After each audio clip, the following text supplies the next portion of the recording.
मृत्यू, ज्याच्याबद्दल एक अनामिक भीती प्रत्येकाच्या मनात असते, एक कुतूहल असतं आणि हा प्रश्न असतो की नक्की मृत्यू काय आणि त्याच्या नंतर काय.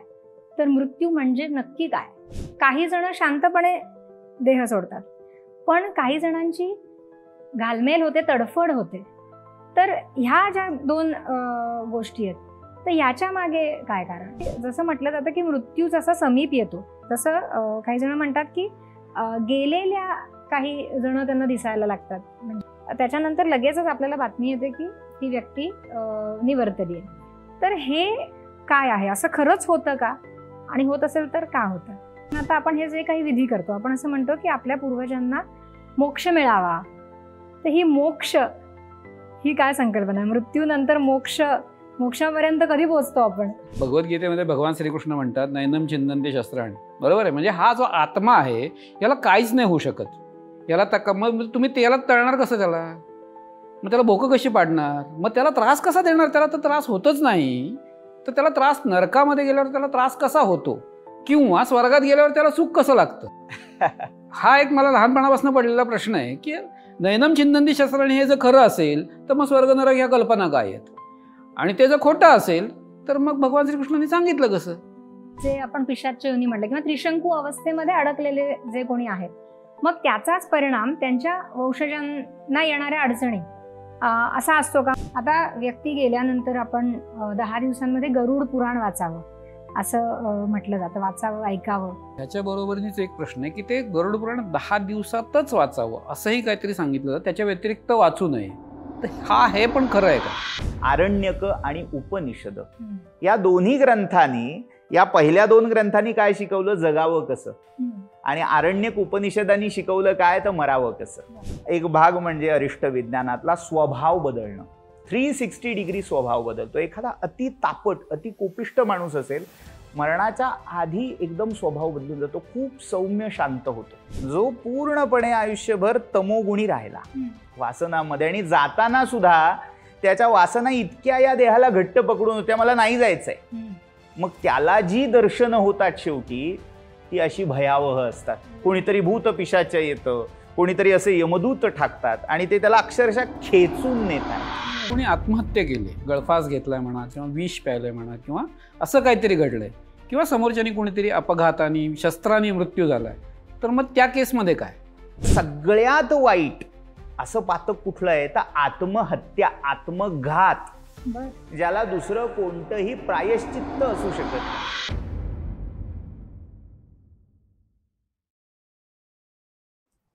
नमस्कार मंडळी, निरामय जीवन या यूट्यूब चॅनलवर आपण सगळ्यांचं स्वागत.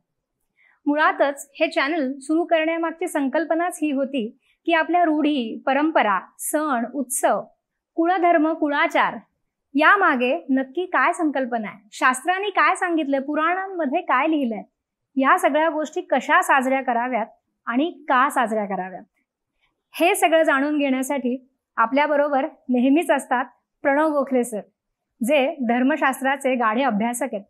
त्यांचा याचा सखोल अभ्यास आहे आणि त्यामुळे ही खरी माहिती आपणासमोर आणण्याचा आम्ही प्रयत्न करत असतो. पितृपंधरवड्याचा जो भाग आपण पाहिलात, आपण अनेक प्रश्न विचारले, त्याची उत्तरं देण्याचा आम्ही प्रयत्नही केला. पण मृत्यू म्हणजे काय आणि मृत्यू पश्चात काय, हे प्रश्न आपण असं म्हणालो होतो की ह्यासाठी आपण वेगळा सविस्तर एपिसोड करू, आणि तोच आजचा दिवस. आम्ही दिलेलं आश्वासन आज पूर्ण करतोय आणि मृत्यू विज्ञानाबद्दल आज आपण जाणून घेणार आहोत. अर्थात मी अमृता चांदोरकर आणि योगेश चांदोरकर, आम्ही दोघं प्रणव सरांबरोबर ही चर्चा करणार आहोत, ज्यातनं तुमच्या मनातले अनेक प्रश्न उलगडत जाणार आहेत. तर तुम्हा सगळ्यांच्या वतीने आम्ही दोघं प्रणव सरांचं स्वागत करतो. प्रणव सर नमस्कार. नमस्कार. आपण आलात आणि आमच्या मनातल्या प्रश्नांची उत्तर देण्यासाठी आपण नेहमीच आम्हाला मदत करत असता. तर सगळ्यात महत्त्वाचा प्रश्न म्हणजे मृत्यू, ज्याच्याबद्दल एक अनामिक भीती प्रत्येकाच्या मनात असते, एक कुतूहल असतं, आणि हा प्रश्न असतो की नक्की मृत्यू काय आणि त्याच्या नंतर काय. तर मृत्यू म्हणजे नक्की काय. मृत्यू म्हणजे काय याच्याकडे वळण्याआधी एक त्याची पार्श्वभूमी थोडी आपण पाहूया. जगातले जेवढे म्हणून धर्म किंवा ज्याला आपण दर्शन, तत्वज्ञान म्हणतो, या धर्म आणि तत्वज्ञानाच्या पायाभूत ज्या संकल्पना आहेत त्याच्यामध्ये मृत्यू ही एक मूलगामी संकल्पना म्हणावी लागेल. म्हणजे आपण धर्म म्हटल्यावर आपल्याला वाटतं की रिच्युअल्स म्हणजे ज्याला कर्मकांड, उपासना म्हणून ओळखलं जातं, नीतिमत्ता, कायदा, अशा अनेक गोष्टी, अनेक संकल्पना धर्माच्या छत्राखाली मानल्या जातात. या सगळ्यांचा मिळून धर्म असं मानलं जातं. पण त्या सगळ्या संकल्पनामध्ये एक फार महत्वाची आणि जिला वगळता येऊ शकत नाही अशी संकल्पना म्हणजे मृत्यू ही आहे. आणि ही महत्वाची अशासाठी आहे की जे सांप्रदायिक किंवा धार्मिक भेद आपल्याला दिसत आहेत, भेद किंवा मतभेद, त्या भेदांचं, मतभेदांचं मूळ कुठेतरी या मरण मृत्यू संकल्पनेशी निगडित आहे. उदाहरण देतो की आपण ज्याला सनातन, वैदिक, हिंदू धर्मसंस्कृती म्हणतो, संप्रदाय म्हणतो, त्या संकल्पना आपल्याला सांगतात की मृत्यूनंतर जीवन आहे. मरणानंतर सुद्धा तो जीव असतो, त्याचा एक स्वतंत्र प्रवास, यात्रा सुरू असते पुढे. आणि पुनरपि जननम पुनरपि मरणम जननी जठरे पुनरपि शयनम, या चक्राने आपल्याकडे त्याला चक्र, संसार चक्र म्हटलेलं आहे. ते थांबत नाही, अव्याहतपणे सुरू असतं.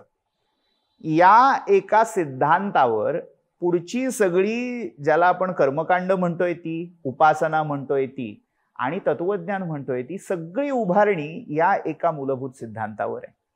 म्हणजे काय तर मेल्यानंतर मला कोणाला तरी सामोरं जायचंय, कोणाला तरी मला उत्तरं द्यायची आहेत माझ्या कर्मांची. मी जे भलं बुरक माझ्या आयुष्यात केलं त्याचं फळ मला त्यानंतर भोगायचंय. मग यमलोक ही संकल्पना आहे. वेगवेगळ्या देवांच्या लोकांची संकल्पना, म्हणजे त्या देवाच्या लोकी मी जातोय, तिथे मला सलोकता, समीपता, स्वरूपता, सायुज्यता अशा मुक्ती प्राप्त होत आहेत.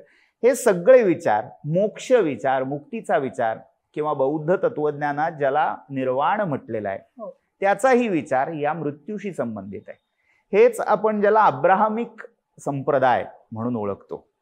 म्हणजे थोडक्यात ज्यू असतील, ख्रिश्चन असतील, मुस्लिम असतील, आता त्यांची विचारधारा आपल्या विचारधारेपेक्षा वेगळी कुठे ठरते तर त्यांच्या विचारधारेमध्ये मृत्यूनंतर जीवन अशी गोष्टच नाही. तो जीव जेव्हा मृत्यू पावला तेव्हा त्या शेवटच्या, ज्याला डूम्सडे म्हणा किंवा ज्याला निवाड्याचा दिवस म्हणून ओळखलं जातं, त्या निवाड्याच्या दिवसापर्यंत तो जीव त्या थडग्यात जिथे त्याचं दफन झालेलं आहे तिथे राहणार आहे. कल्पांत जेव्हा होईल, म्हणजे जेव्हा शेवटच्या दिवशी त्यांचा सांगितलेला तो परमात्मा सगळ्यांचा निवाडा करेल, तिथपर्यंत तो त्या थडग्यामध्येच दफन असणार आहे. म्हणजे मेल्यानंतर तो आहे, पुन्हा कधी उठणार तर त्या शेवटच्या निवाड्याच्या दिवशी.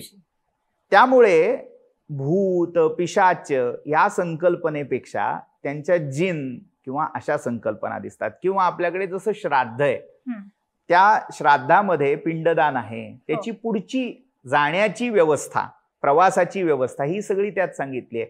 त्या सगळ्या संकल्पना त्या धर्मामध्ये तशा दिसत नाहीत.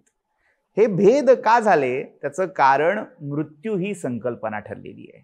यांच्या दृष्टीने मृत्यू ही एक वेगळी घटना आहे, त्यांच्या दृष्टीने मृत्यू ही एक वेगळी घटना आहे.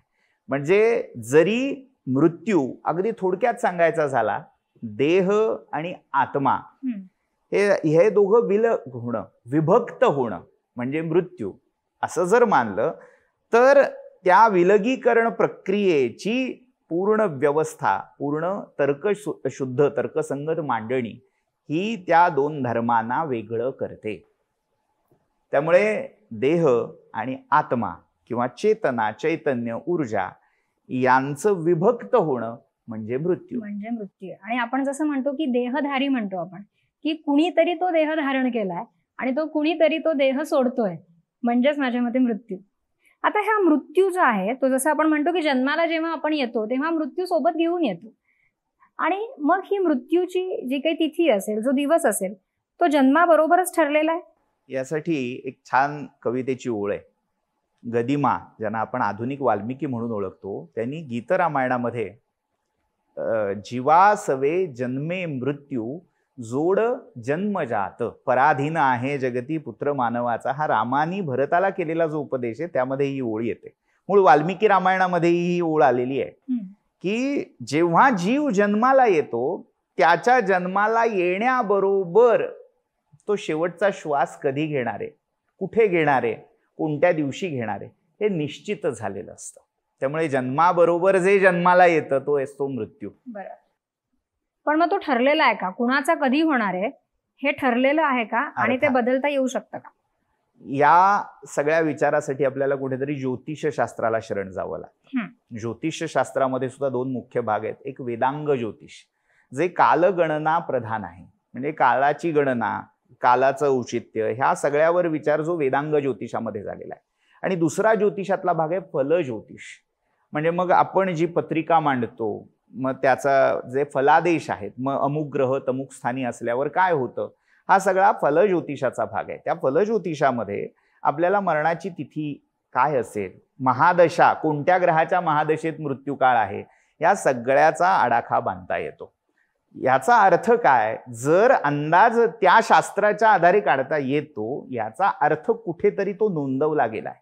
या ब्रह्मांडामध्ये कुठेतरी एक अशी व्यवस्था सक्रिय आहे जिथे थोडक्यात आजच्या इंडस्ट्रीच्या भाषेत सांगायचं झालं, एक प्रॉडक्ट लॉन्च झालं की त्या प्रॉडक्टच्या लॉन्चिंग बरोबर त्याची एक्सपायरी डेट त्याच्यावर नोंदवली गेली. आपलीही, आपल्या सगळ्यांची जे जे जन्माला आले त्या प्रत्येकाची ती एक्सपायरी डेट मृत्यू ही ठरलेली आहे. पण मग जेव्हा ती एक्सपायरी डेट येते त्यावेळेला आता आपण बघतो की काही जण शांतपणे देह सोडतात, पण काही जणांची घालमेल होते, तडफड होते. तर ह्या ज्या दोन गोष्टी आहेत, तर याच्या मागे काय कारण आहे? याच्या मागे दोन मुख्यत्वे कारण आहेत. ज्या संस्कारातून माणसाची जडणघडण त्या जीवाची होती, ते संस्कार फार महत्वाचे आहेत. आपल्या धर्मसंस्कृतीमध्ये संस्कारांना फार महत्व आहे. आपलं सगळं आयुष्य संस्कारांमध्ये बांधलं गेलेलं आहे. ते संस्कार वेळच्या वेळी त्या त्या वयात त्या त्या वयोवस्थेमध्ये केले गेले पाहिजेत. आणि हे संस्कार काय करतात, सम अधिक क्रू. सम म्हणजे चांगलं करणं, शुद्ध मराठीत बेटरमेंट, म्हणजे आहे त्याच्यापेक्षा छान काहीतरी करण्याची प्रक्रिया म्हणजे संस्कार. मग हे संस्कार कसे करायचे, तर माणसाची सामान्य प्रकृती काय आहे की आहार, निद्रा, भय, मैथुन, या चार गोष्टी आहेत. मनुस्मृतीमध्ये असं म्हटलंय की सामान्यमेतत् पशुभेहि नराणाम. मनुष्य आणि पशु या दोन्हींच्या समान गोष्टी, समान बाबी काय आहेत, समान अजेंडा. तर हा आहे आहार, निद्रा, झोप पाहिजे, भय म्हणजे कुठनं कशा कशाची भीती आहे, आणि मैथुन म्हणजे लैंगिक ज्या वासना आहेत त्या. या सगळ्यामध्ये भय हा जो मुद्दा आहे तिथे मृत्यू हा ध्रुव ठरलेला आहे. सगळ्यात जास्त भीती प्रत्येक जीवाला कसली आहे, मृत्यूची. तर ती मृत्यूची आहे. मग त्या मृत्यूच्या भीतीमुळे, भीती आपल्याला नकारात्मकच वाटते की भीती गरजेची नाहीये, ती टाळली पाहिजे, ती टळली पाहिजे. पण महत्वाचं काय आहे, तिला स्वीकारून ते माझ्या आयुष्यात कधी ना कधीतरी येणारच आहे, अनिवार्य आहे, हे स्वीकारून त्याला सामोरं जाणं, हसत हसत सामोरं जाणं. एक गोष्ट जर तुमच्या आयुष्यात होणारच आहे असं निश्चित आहे, तर तिला रडत रडत, भीत भीत, घाबरत घाबरत, रोज कणाकणानं घाबरून मरत सामोरं जायचंय का, एक माझ्या आयुष्यातली घटना जी माझं पूर्ण परिवर्तन करून टाकणार आहे, ट्रान्सफॉर्म मला करणार आहे, त्याला मी हसत हसत सामोरं जायचंय. हा चॉईस आपला आहे, हे सिलेक्शन आहे. मुद्दा काय आहे, संस्कार हे सिलेक्शन तुम्हाला शिकवतायत.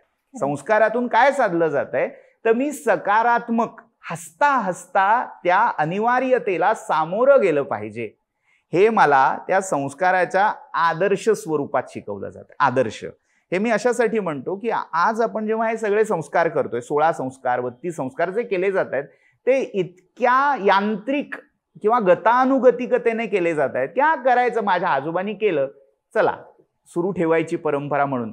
पण त्याच्याकडे जो डोळस भाव हवा की या सगळ्या मागचं काहीतरी ज्ञान विज्ञान आहे, ते समजून जर मी घेतलं तर त्या मृत्यूला सामोरं जाताना मी हसत हसत जाईन. ज्याच्याकडून मी ज्याला आपण म्हणतो आंदण घेतली गोष्ट किंवा कर्ज घेतलं, त्या पंचमहाभूतांकडून हा देह मी कर्जाऊ स्वरूपात घेतला होता, कर्ज घेतलं होतं. त्या जीवाला, त्या आत्म्याला त्याच्या इच्छा पूर्ण करण्यासाठी साधन नव्हतं, माध्यम नव्हतं. मग ते करण्यासाठी मी या पंचमहाभूतांकडून, सृष्टीकडून एक गोष्ट घेतली, मागून घेतली.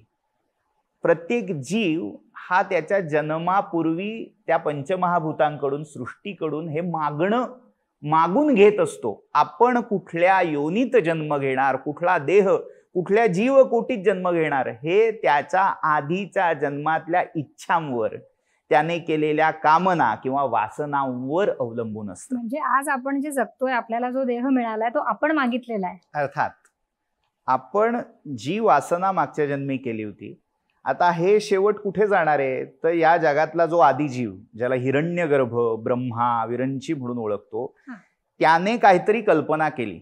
मी आहे, मी एक आहे आणि मी अनेक व्हावं, हा संकल्प त्याने केला, इच्छा केली आणि तिथपासून ही सगळी जीवांची कोटीच्या कोटी ज्या उत्पन्न झाली.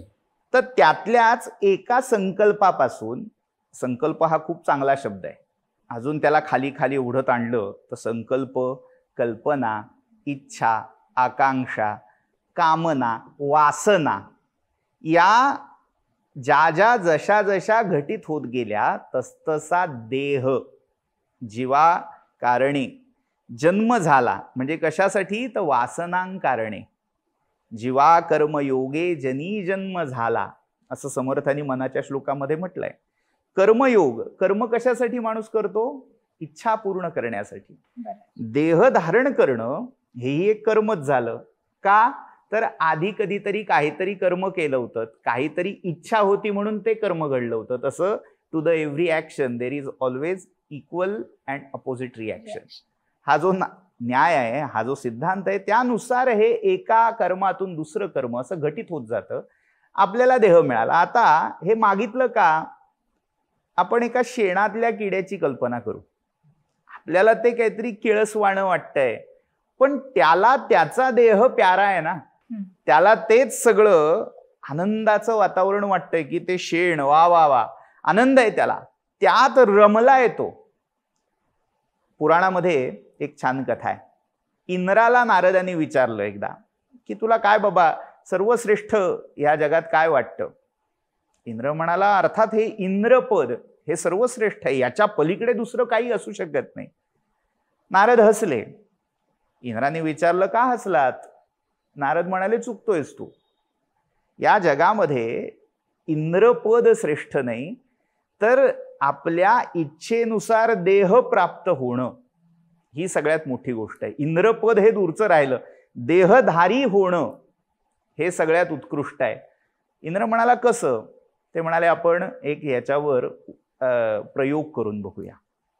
आणि त्यांनी असा एक सिनॅरिओ आजच्या भाषेत क्रिएट केला की त्यामध्ये इंद्राच्या त्या दिव्य देहातला आत्मा त्यांनी एका डुकराच्या शरीरात घातला. तिथे गेल्यावर तो जन्माला आला, त्याचा सगळा आयुष्यक्रम तिथे त्या चिखलात झाला. आणि एका ठराविक वेळी नारद मुनी त्याच्यासमोर प्रकट झाले आणि त्याला विचारलं, काय देवराज, कसे आहात? ते डुक्कर म्हणालं, कोण देवराज? मी एक प्राणी आहे, चतुष्पाद आहे आणि मला इथे सगळ्या प्रकारचा आनंद मिळतोय. ते म्हणाले, अरे तू विसरलायस, तू मूळ देवांचा राजा आहेस, इंद्र आहेस. तू इथे काही कारणामुळे आलायस, अडकलायस.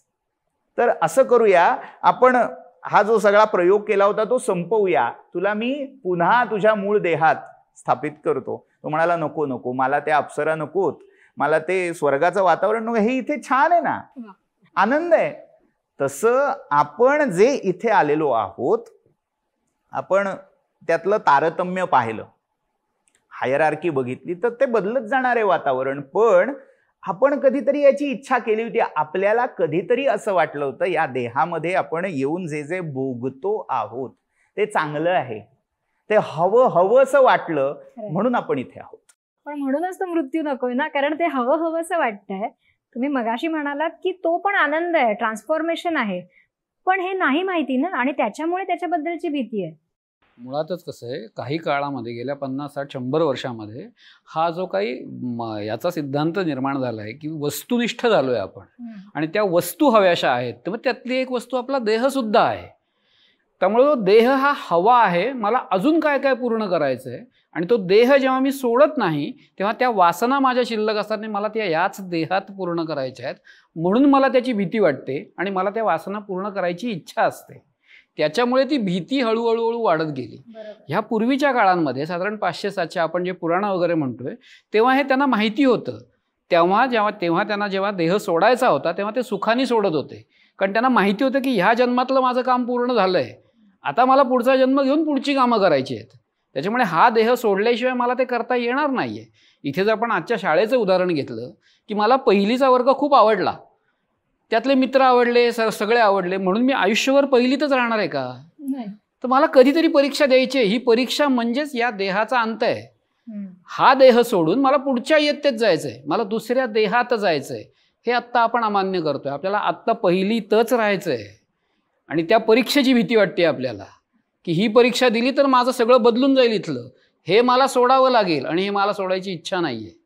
त्याच्यामुळे ती परीक्षा नको आणि ते काहीच नको, मला पुढची इयत्ताच नको, मला हीच इयत्ता प्यारी आहे, मी इथेच राहतो.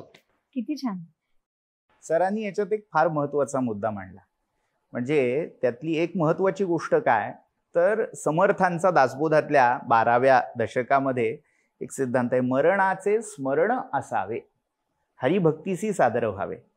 हरिभक्ती म्हणा, तत्वज्ञान म्हणा, सगळ्याकडे प्रवृत्ती होण्यासाठी आधी मरणाचं स्मरण असावे. आपल्या या सगळ्या आधुनिक विचारसरणीमध्ये मरणाचं स्मरण वजा झालंय. काय झालंय नेमकं, आपली शिक्षण व्यवस्था पण अशी बनवली गेली आहे की जी बाजारासाठी उपयुक्त आहे. आम्हाला बाजारू करण्याचा घाट या सगळ्या व्यवस्थेने घातलाय. सगळीकडे व्यवहार. त्याला कारण कोण, त्या मी तपशिलात शिरत नाही, पण सगळ्याचा रोखच बाजारीकरण आहे की मी उपभोक्ता तरी असलं पाहिजे, नाही तर उत्तम ग्राहक असलं पाहिजे. अगदी ग्राम्य भाषेत सांगायचं झालं तर गिऱ्हाईक करणं हा सगळ्यांचा व्यवसाय नव्हे धंदा होऊन बसलेला आहे. पण याच्या उलट जेव्हा आपण भारतीय संस्कृतीचा विचार करतो तेव्हा त्या शिक्षण पद्धतीमध्ये सुद्धा त्या प्रत्येक व्यक्तीला हे कुठेतरी सांगितलं जायचं, त्याच्या बुद्धीत, त्याच्या विचारामध्ये हे बिंबवलं जायचं की मरण हे येणारच आहे. कुठलंही दार्शनिक तत्वज्ञान आपण जर काढून पाहिलं तर तिथे कुठेही मी जास्त जगावं आणि यासाठी अट्टहास करा, यासाठी तडफड जी काही करा, याचा कुठेही तितकासा बडेजाव केलेला नाही. प्रत्येक गोष्ट काय तर एक तर विनायासेन मरणम आणि विना दैन्येन जीवनम, दोन फार महत्वाच्या गोष्टी आहेत भारतीय संस्कृतीतल्या, की मरण कसं यावं विनायास, फार त्याच्यामध्ये जाताना तडफड होऊ नये, सहज घटित व्हावं. म्हणजे म्हणून गीतेतला खूप सुंदर दृष्टांत आहे की वासांसी जीर्णानी यथा विहाय, विहाय म्हणजे काय, सोडून, जीर्ण शीर्ण झालेली वस्त्र, जसा तो वस्त्र धारण करणारा सोडून देतो की काल नेसलं होतं आता झालं शिळं, सोडून देतो, आणि नवीन देह, नवीन वस्त्र तो जीव, तो आत्मा धारण करतो. मृत्यूकडे तसं पाहिलं गेलं पाहिजे. ही भीती कुठून आली पुन्हा मी त्या तपशिलात शिरत नाही, पण आपलं तत्वज्ञान त्याला आहे त्या स्वरूपात स्वीकारायला शिकवतं. वेद जेव्हा शिकवले जायचे तेव्हा वेदांच्या 4 भागामध्ये संहिता, ब्राह्मण ग्रंथ हा जातीवाचक ब्राह्मण ग्रंथ नाहीये, त्या मंत्र म्हणजे ब्रह्माचं विवरण करणारा ग्रंथ ब्राह्मण ग्रंथ आहे, आणि पुढचे जे 2 ग्रंथ आहेत ना त्याचा संबंध मृत्यूशी आहे, आरण्यक आणि उपनिषद. या दोन्ही ग्रंथांनी, या पहिल्या 2 ग्रंथांनी काय शिकवलं, जगावं कसं, आणि आरण्यक उपनिषदांनी शिकवलं काय तर मरावं कसं. तर एक गोष्ट उद्धृत करू इच्छितो इथे. कठ नावाचं उपनिषद आहे. कठ उपनिषदामध्ये नचिकेत्याची गोष्ट आहे. कथा काय आहे, वाजश्रवा नावाचे ऋषी आहेत आणि त्यांनी एक यज्ञ केला. त्या यज्ञामध्ये ते गायी दान करत होते. त्या गायी कशा होत्या, या भाकड आटलेल्या अगदी जीर्ण झालेल्या अशा गायी.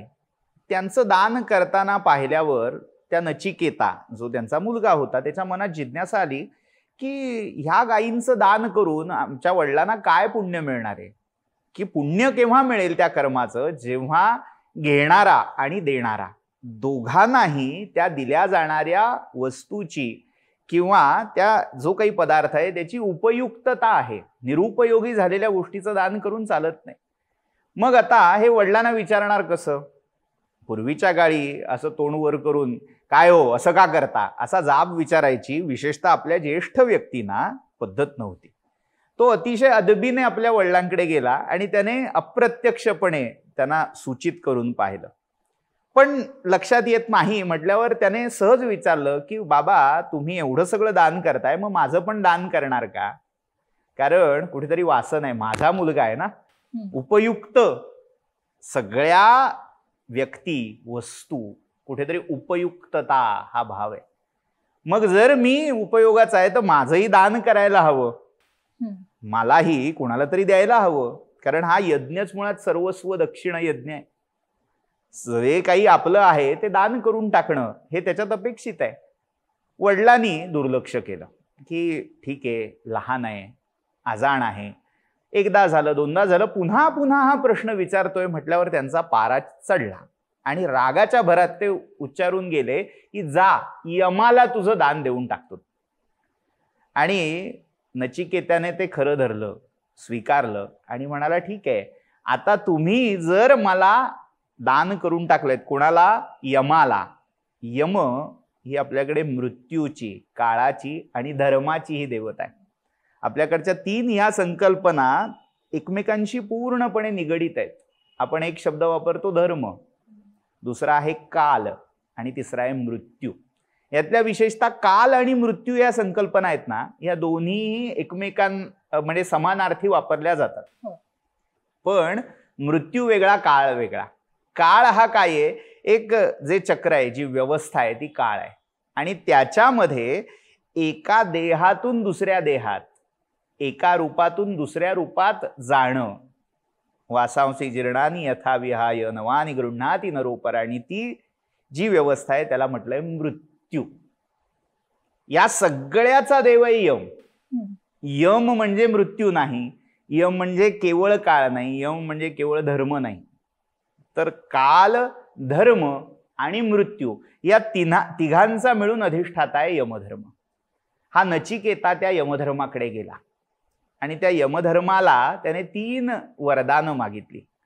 यमाने ती दिली आणि त्या तिसऱ्या वरदानाच्या रूपात त्याने मागितलं मृत्यू म्हणजे काय, म्हणजे मृत्यू विद्येचं दान त्याने मागितलं. आणि ते जो उपदेश आहे तो पुढे कठोपनिषदात आलेला आहे. मृत्यू म्हणजे काय, मेला हा माणूस मेला म्हटल्यावर कोण नेमकं मेलं, नंतर त्याचं अस्तित्व राहतंय का राहत नाहीये, असे अनेक विचार मतं ही त्याही वेळी त्या उपनिषद काळात देखील होती. आणि ती जिज्ञासा, मृत्यू जिज्ञासा सगळ्यात पहिल्यांदा त्या नचिकेत्याने यमधर्मासमोर केली. म्हणजे मला ह्या गोष्टीतून सांगायचं हे की आपली संस्कृती, आपली विचार पद्धती इतकी सजग होती की त्या लहानग्या मुलालाही, ऋषिकुमारालाही मृत्यूचं भान होतं. मृत्यू म्हणजे काय हे जाणण्याची जिज्ञासा त्याच्या ठायी उत्पन्न होण्याचं कारण काय आहे, कुठेतरी ती शिक्षण व्यवस्था, ती मूल्य व्यवस्था अशी होती की त्या सगळ्या गोष्टी त्या वेळी त्याला दिल्या जात होत्या. ही गोष्ट का महत्वाची आहे, नीती व्यवस्थेसाठी फार महत्वाची आहे. माझा देह कधीतरी संपणार आहे ही जर जाणीव असेल तर मी जी कर्म करतोय ती त्या सावधपणातून होतील. मला हे सोडायचंय. हे कशासाठी आहे, मी आज लुबाडतोय दुसऱ्याला, पण ते लुबाडून जे कमावतोय तेही इथेच सुटून जाणार आहे. ही जर भावना माझ्या मनात जागी असेल, मरणाचे स्मरण असावे, समर्थ जे सांगतायत ते स्मरण असेल, तर कदाचित ती व्यक्ती कचरेल. खरंय. कुठेतरी पुनर्विचार करेल, अरे मी हा अट्टास कशासाठी करतोय. शेवटचा दिस गोड व्हावा, तो गोड व्हायचा असेल तर त्याला आत्ता मी दुःख दिलं तर तो गोड खऱ्या अर्थाने होणार आहे का? शेवटी तोंड कडू होऊन माझं आणि माझ्या आजूबाजूच्यांचं जायची वेळ येणार आहे. तर या सगळ्यासाठी, म्हणजे केवळ तत्वज्ञान जाणण्यासाठी किंवा ते संस्कार कसे महत्वाचे आहेत यासाठी नाही, तर समाजधारणा, समाजामधला नीतिमत्ता, कायदा, सुव्यवस्था हे सगळं अबाधित राहावं यासाठी मृत्यू विचार फार गरजेचा आहे. खूप सुंदर. आणि खरंच आहे, जर हा विचार आपल्या मनामध्ये कायम असेल तर एक अंकुश आपलाच आपल्यावरती नेहमी राहील. एक आपलीच बुद्धी प्रत्येक गोष्टीचा न्याय करेल की काय योग्य आणि काय अयोग्य. विवेक आपल्यामध्ये जागृत होईल. खूप सुंदर. आता अजून एक प्रणव सर, की जसं म्हटलं जातं की मृत्यू जसा समीप येतो तसं काही जण म्हणतात की गेलेल्या काही जण त्यांना दिसायला लागतात. म्हणजे कोणी म्हणतं की मला माझी आई दिसते, किंवा गेलेल्या व्यक्ती त्यांना जाणवायला लागतात, दिसायला लागतात, आणि त्याच्यानंतर लगेचच आपल्याला बातमी येते की ती व्यक्ती निवर्तली आहे. तर हे काय आहे? असं खरंच होतं का? आणि होत असेल तर का होतं? तर यातला जो मुद्दा आहे की आपले आप्तस्वकीय दिसणं हे कशामुळे होतं. मुळात मृत्यू घटित होण्याची जी पूर्ण प्रक्रिया आहे, चॅनल असं म्हणूया, तो समजून घेऊया. होतं काय की जेव्हा आपला देह सुटतोय, मृत्यू आलाय, आता आपली कल्पना काय आहे, तेजाचा असा काहीतरी फ्लॅश बाहेर आला शरीरातून आणि तो गेला कुठेतरी. हे इतकं साधं सोपं नाहीये. आपल्या पूर्ण शरीरामध्ये ज्या अब्जावधी पेशी आहेत, प्रत्येक पेशीमध्ये चेतना आहे, आणि ही चेतना जेव्हा संक्रमित होतीये, एका रूपातून, एका अवस्थेतून दुसऱ्या अवस्थेत जाते, तेव्हा ते ट्रान्सफॉर्मेशन म्हणा किंवा अगदी ट्रान्सपोर्टेशन म्हणा, ते करण्यासाठी ह्या विश्वामध्ये एक स्वतंत्र व्यवस्था आहे. त्या देवता आहेत, आणि त्या देवता ते ट्रान्सपोर्टेशन व्हावं. आता आपल्याला वाटेल की हे सगळं का चाललंय, ही सगळी ते आपले आप्तस्वकीय का दिसतायत, याच्या मागची धारणा नेमकी काय आहे ही आपण समजून घेतोय. आणि आजच्या भाषेत आजचे दृष्टांत देऊन का सांगितलं जातंय, ह्याला सगळ्या पारिभाषिक संज्ञा आपल्या सगळ्या अध्यात्मशास्त्रामध्ये दिलेल्या आहेत. फक्त ते परिभाषा वापरायला लागलं, संज्ञा वापरायला लागलं, लोकांना वाटतं अरे बापरे हे जडजंबाल काय. ते सोपं व्हावं यासाठी आपण आधुनिक, हे ट्रान्सपोर्टेशन, नाही तर लोकांना असं वाटतं हे काय सांगतायत नेमकं. तर ते ट्रान्सपोर्टेशन हा शब्द मी अशासाठी वापरतो की त्याचा एका देहातून दुसऱ्या देहाकडे होणारा जो प्रवास आहे त्याचं अतिवहन आहे, ते होण्यासाठी एक स्वतंत्र व्यवस्था आहे. त्या देवता अतिवाहिक देह पुरवतात. म्हणजे तुमचा डोळा आहे, त्या डोळ्याची देवता आहे सूर्य. त्या तुमच्या स्थूल शरीरातल्या सूक्ष्म चक्षुरिंद्रियातून नेत्र नावाचं इंद्रिय आहे. डोळा वेगळा आहे, आणि त्या डोळ्यामध्ये पाहण्याची जी क्षमता आहे, शक्ती आहे, त्याला इंद्रिय म्हटलंय. इंद्रिय म्हणजे ऑर्गन नाहीये, सेन्स, क्षमता, जाणीव, त्याला इंद्रिय म्हटलंय.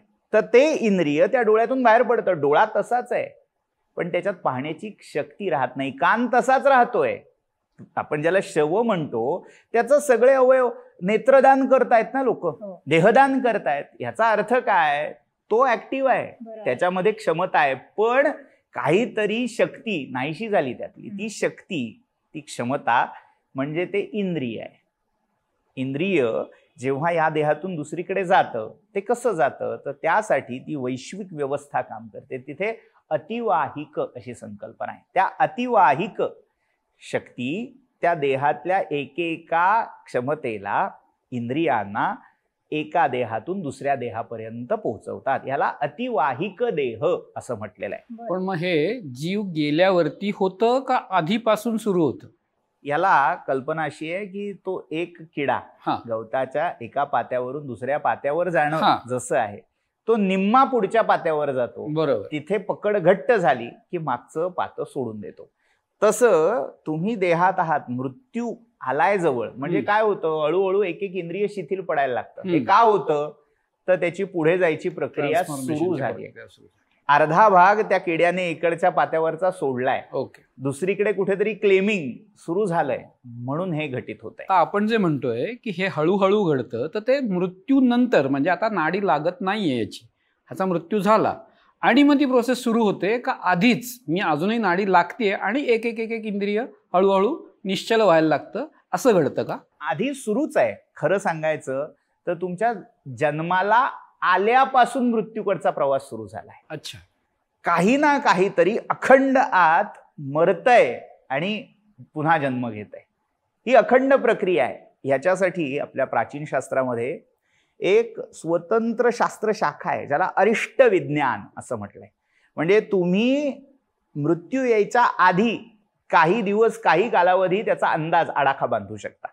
6 महिने, 3 महिने, 1 वर्ष, 2 वर्ष, 3 वर्ष अशा सूचना, पूर्व सूचना तुम्हाला मिळायला लागतात. त्यामध्ये मग सांगितलेली आहेत की प्रतिबिंब आपण जेव्हा आरशात पाहतोय तेव्हा काही वेळेला शिरोविरहित आपलं मस्तक दिसत नाही प्रतिबिंबात, हे दुश्चिन्ह आहे. किंवा जेव्हा चिखलात तुमचा पाय उमटतोय तेव्हा पूर्ण पायाचा ठसा न उमटणं, अर्धाच उमटणं, अशा किंवा काही अन्न पदार्थामध्ये एक उत्तम सगळ्यांना अनुभवाला असणारा एक भाग म्हणजे अरिष्ट विज्ञानातला स्वभाव बदलणं. 360 डिग्री स्वभाव बदलतो. एखादा अति तापट, अति कोपिष्ट माणूस असेल, मरणाच्या आधी एकदम स्वभाव बदलून जातो, खूप सौम्य, शांत होतो. हे का होतं? पुढे येणारी नांदी, ट्रान्सफॉर्मेशन होणार आहे, त्याची नांदी असते. हे अरिष्ट विज्ञान आहे. म्हणजे काय? थोडक्यात मृत्यू हा एका मिनिटाचं काम नाहीये, ती शनै हळूहळू हळूहळू घटित होणारी प्रक्रिया आहे. तुमच्या शरीराला आधीच समन्स मिळालाय की हे बिऱ्हाड, ही जागा सोडायची आहे, आणि त्यानुसार तो आपली बांधाबांध आधीच सुरू करतो. आणि तो जो प्रवास आहे एका देहातून दुसऱ्या देहात होणारा, ती मधली ट्रान्सफॉर्मेशन किंवा ट्रान्सपोर्टेशनची जी अवस्था आहे त्याला अतिवाहिक असं म्हटलेलं आहे. आणि या अतिवाहिक मध्ये 2 टोकं होतात, 2 एंड होतात. एक पितर आणि दुसरी प्रेत. तो जेव्हा अगदी स्मूथली एकीकडून दुसरीकडे पोहोचतो तेव्हा ती व्यवस्था पितर म्हणून स्थापित होते. ते पितर होतात. म्हणजे काय? आपली पंचमहाभूतं, इंद्रियाधिदेवता यांची जी सगळी मिळून अशी जी व्यवस्था आहे त्याला तुम्ही पितर म्हणून पुजता. बरं. म्हणजे तो वर्षभराचा जो प्रवास आपण पितृपंधरवड्याच्या भागात म्हटलेला, तो अतिवाहिक जो आहे तो वर्षभराचा प्रवास आहे. तर त्या अतिवाहिक अवस्थेची 2 टोक आहेत, एक पितर आणि दुसरी आहे प्रेत. आता आपला मूळ प्रश्न काय होता? ते सगळे आप्तस्वकीय दिसतात. हे आप्तस्वकीय कुठून आले? एक जीव जेव्हा एका ज्ञात देहातून अज्ञात योनीकडे प्रवास करतोय, हा सगळा प्रवास आहे, त्याच्यामध्ये त्याला कुठेतरी कोणीतरी मार्गदर्शक लागणार आहे. म्हणजे आजच्या भाषेत सांगू का, एस्कॉर्ट सुविधा आहे. कुठेतरी आता आपण कुठल्याही सभेला जातो, माहित नाहीये कुठे बसायचंय, कुठे जायचंय, तर त्यासाठी कोणीतरी तुमच्या मदतीला धावतो. तर ती व्यवस्था त्या विश्वाने, त्या देवतांनी लावून दिलेली आहे. आणि त्यावेळी तुमचे हे आप्त पूर्वज, विशेषतः तुमचं ज्यांच्याशी भावनिक नातं आहे, तुमचा भावबंध, ऋणानुबंध ज्या जीवांशी जोडला गेलेला होता, ते तुमच्या आधी मार्गस्थ झालेत. त्या सगळ्या प्रवासात त्यांनी आधीच यात्रा केली आहे, त्यामुळे त्यांना आता परिचयाचा आहे सगळा मार्ग. मग ते तुम्हाला तिथे मार्गदर्शन करायला, तुम्हाला एस्कॉर्ट करायला तिथे उपस्थित असतात. मग हे काम कोण करतं?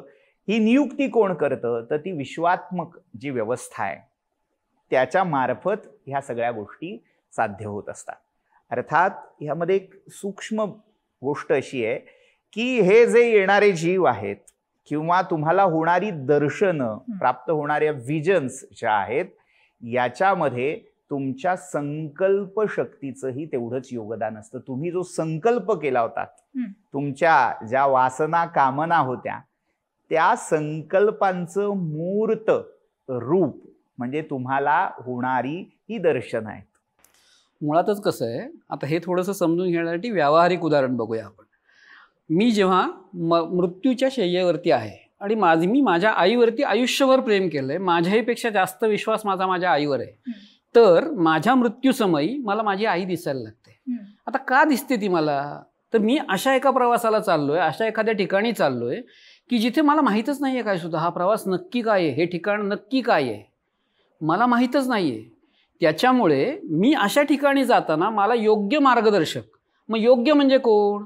माझ्यापेक्षा माझा विश्वास ज्या व्यक्तीवर आहे अशी व्यक्ती जर माझ्या ह्याच्यामध्ये मार्गदर्शक म्हणून पाठवली तर मी तिच्याबरोबर नक्की जाईन.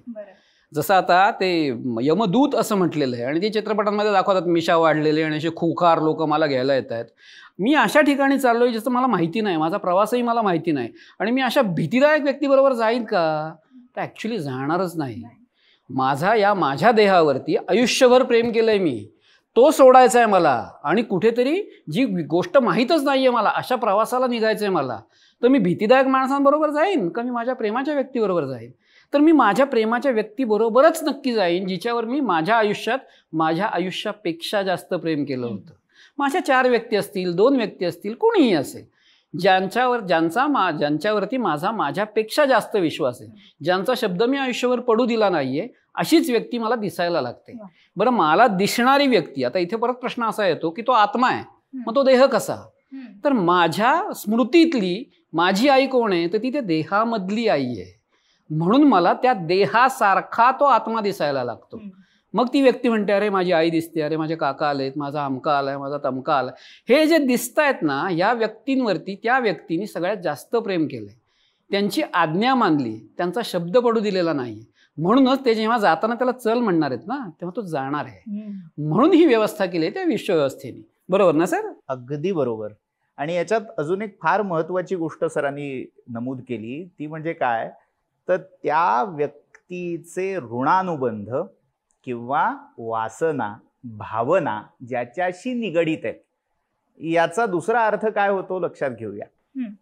प्रत्येक जीवाचे त्याच्या कर्मानुसार सात्विक किंवा राजस किंवा तामस असे विभाग पडतात. मग जे सात्विक कोटीतले जीव आहेत, म्हणजे भक्त, संत, जे आपलं पूर्ण आयुष्य त्या भगवंतासाठी समर्पित करतात, त्यांना अंतिम काळी परमेश्वराचं दर्शन होतं, देव दिसतं. परमेश्वर किंवा त्या परमेश्वराचे दूत. अनेक पुराणामध्ये अशी वर्णन आहेत की एखादा शिवभक्त होता, तो जेव्हा त्याचं मरण जवळ आलं, शिवलीलामृतात आपण वाचलं असेल, भगवान शंकरांचे दूत त्याला न्यायला आले, विमान घेऊन आले. किंवा हा वैष्णव होता, अजामिळाची कथा आहे, तर त्याला सोडवण्यासाठी भगवान विष्णूंनी आपले दूत पाठवले. हे जे दिसणारे शिवदूत, विष्णुदूत आहेत, हे त्याने आयुष्यभर ज्यांची उपासना केली होती, ते त्याचे संकल्प, ती त्याची उपासना, ते त्याचं सत्कर्म, हे त्या विष्णुदूत, शिवदूत, देवदूतांच्या रूपात त्याला शेवटी सामोरं आलं. हीच गोष्ट जो मानवी राजस किंवा रजोगुणी भूमिकेत आहे, जो आपल्याच भावविश्वामध्ये, नात्यांमध्ये आयुष्यभर राहिला, माझं कुटुंब, माझी बायको, माझे आई वडील, ह्याच त्याच्या सगळ्या प्रेमविषय झालेल्या व्यक्ती होत्या. मग गेल्यानंतर जी त्याच्या आधी गेलेली व्यक्ती आहे तीच त्याला दिसणार आहे. आणि याच्या उलट जो पूर्णपणे आयुष्यभर तमोगुणी राहिला वासनामध्ये, आणि जाताना सुद्धा त्याच्या वासना इतक्या या देहाला घट्ट पकडून होत्या, मला नाही जायचंय. एखादा कैदी जसा असतो, त्याला ठोठावलाय कारावास न्यायाधीशांनी, पण त्याला जायचं नाहीये ना, त्याच्या स्वातंत्र्यावर गदा येते, त्याला नको तिथे नेलं जातंय. मग तो रडतो, ओरडतो, धरून ठेवतो, नाही जायचं.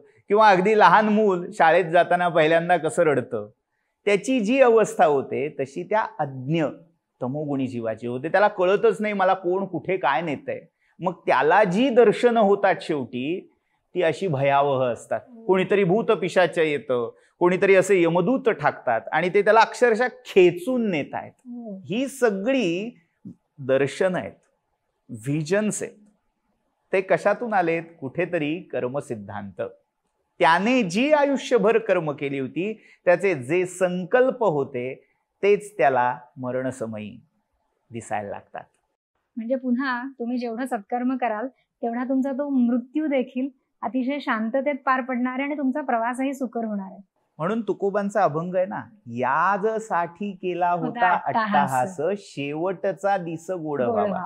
प्रत्येकाचा अट्टहास कशासाठी? आपल्याला असं वाटतंय की सांसारिक अचीवमेंट करण्यासाठी माझा अट्टहास आहे. नाही, सगळ्यांचा अट्टहास हा या ना त्या पद्धतीने त्याचसाठी आहे की शेवटचा जो दिस आहे तो गाठायचा आहे आणि तो गोड करून घ्यायचा आहे. आता हे जे आपण मृत्यूबद्दल बोलतोय, पण ज्या वेळेला अपघाती निधन होतं कुणाचं, अचानक काहीतरी घडतं आणि अचानक मृत्यू होतो, मग अशा परिस्थितीत हे जे आपण आता बोलतो ह्या गोष्टी त्या माणसासाठी नाही होत ना त्याच्या बाबतीत. मग त्याच्या मृत्यूच्या पश्चात काय, त्याचा तो प्रवास, किंवा मग त्याला कोण घ्यायला येणार, तो कसा जाणार, तो जाणार का नाही जाणार, का तो अडकणार, त्याच्याबद्दल. ज्यांनी कोणी आत्महत्या केली, गळफास घेतलाय म्हणा, किंवा विष प्यायलंय म्हणा, किंवा असं काहीतरी घडलंय, किंवा समोरच्यानी कोणीतरी अपघाताने शस्त्राने मृत्यू झालाय, तर मग त्या केसमध्ये काय? सर्वप्रथम सरांनी जो मुद्दा मांडला त्याच्याकडे वळतो की आत्महत्या आपल्या धर्मशास्त्रामध्ये पातक, महापातक, अतिपातक अशी हायरार्की सांगितली, एकापेक्षा एक चढतं. तर सगळ्यात वाईट असं पातक कुठलं आहे तर आत्महत्या, आत्मघात, ज्याला दुसरं कोणतंही प्रायश्चित्त असू शकत नाही. बाकी सगळ्या पातक, अतिपातक, महापातकांना प्रायश्चित्त सांगतं आपलं धर्मशास्त्र, पण आत्महत्येला, आत्मघाताला प्रायश्चित्त नाही. म्हणजे इथपर्यंत त्या आत्मघातानंतरची गती सांगितली, ते तर जातातच अधोगतीला, पिशाच्य गतीला, पण त्यांचे जे वंशज आहेत, त्यांच्या मागे राहिलेले आहेत, त्यांनाही ते त्रास देतात. का तर माझ्या कर्मांनी मीच जे ओढवून घेतलं माझ्यावर, किंवा ज्याला सृष्टी व्यवस्था, नियती, प्रारब्ध म्हणा, किंवा देवाची इच्छा, देवाची दया, कृपा म्हणा, त्याने जे मला मिळालं ते मी नाकारलं. जे मी कष्ट करून मिळवलं होतं, तुम्हाला नियतीने दिलं होतं असं म्हणा, ते तुम्ही जेव्हा नाकारता, आपण म्हणतो ना भरलेलं ताट झिडकारलं, तसं सृष्टीने तुम्हाला इतकं सुंदर दान दिलं होतं, वरदान दिलं होतं देहाचं, पण त्या देहाचा तुम्ही स्वतःच्या हाताने घात करता, तो आत्मघात आहे. त्यामुळे अशा जीवांची गती ही प्रत्येक वेळी दुर्गतीच असते, तिथे पर्यायच नाहीये. म्हणून आपल्याकडे जे सांगितलं पिशाच, भूत, या योनी कोणासाठी आहेत? विशेषतः पिशाच ही योनी आत्मघातक्यांसाठी सांगितलेली आहे. इथपर्यंत पुढे धर्मशास्त्रात विधानं येतात की या अशा जीवांची उत्तर क्रिया और्ध्वदेहिक पण केलं जाऊ नये. आज सरसकटपणे केलं जातं.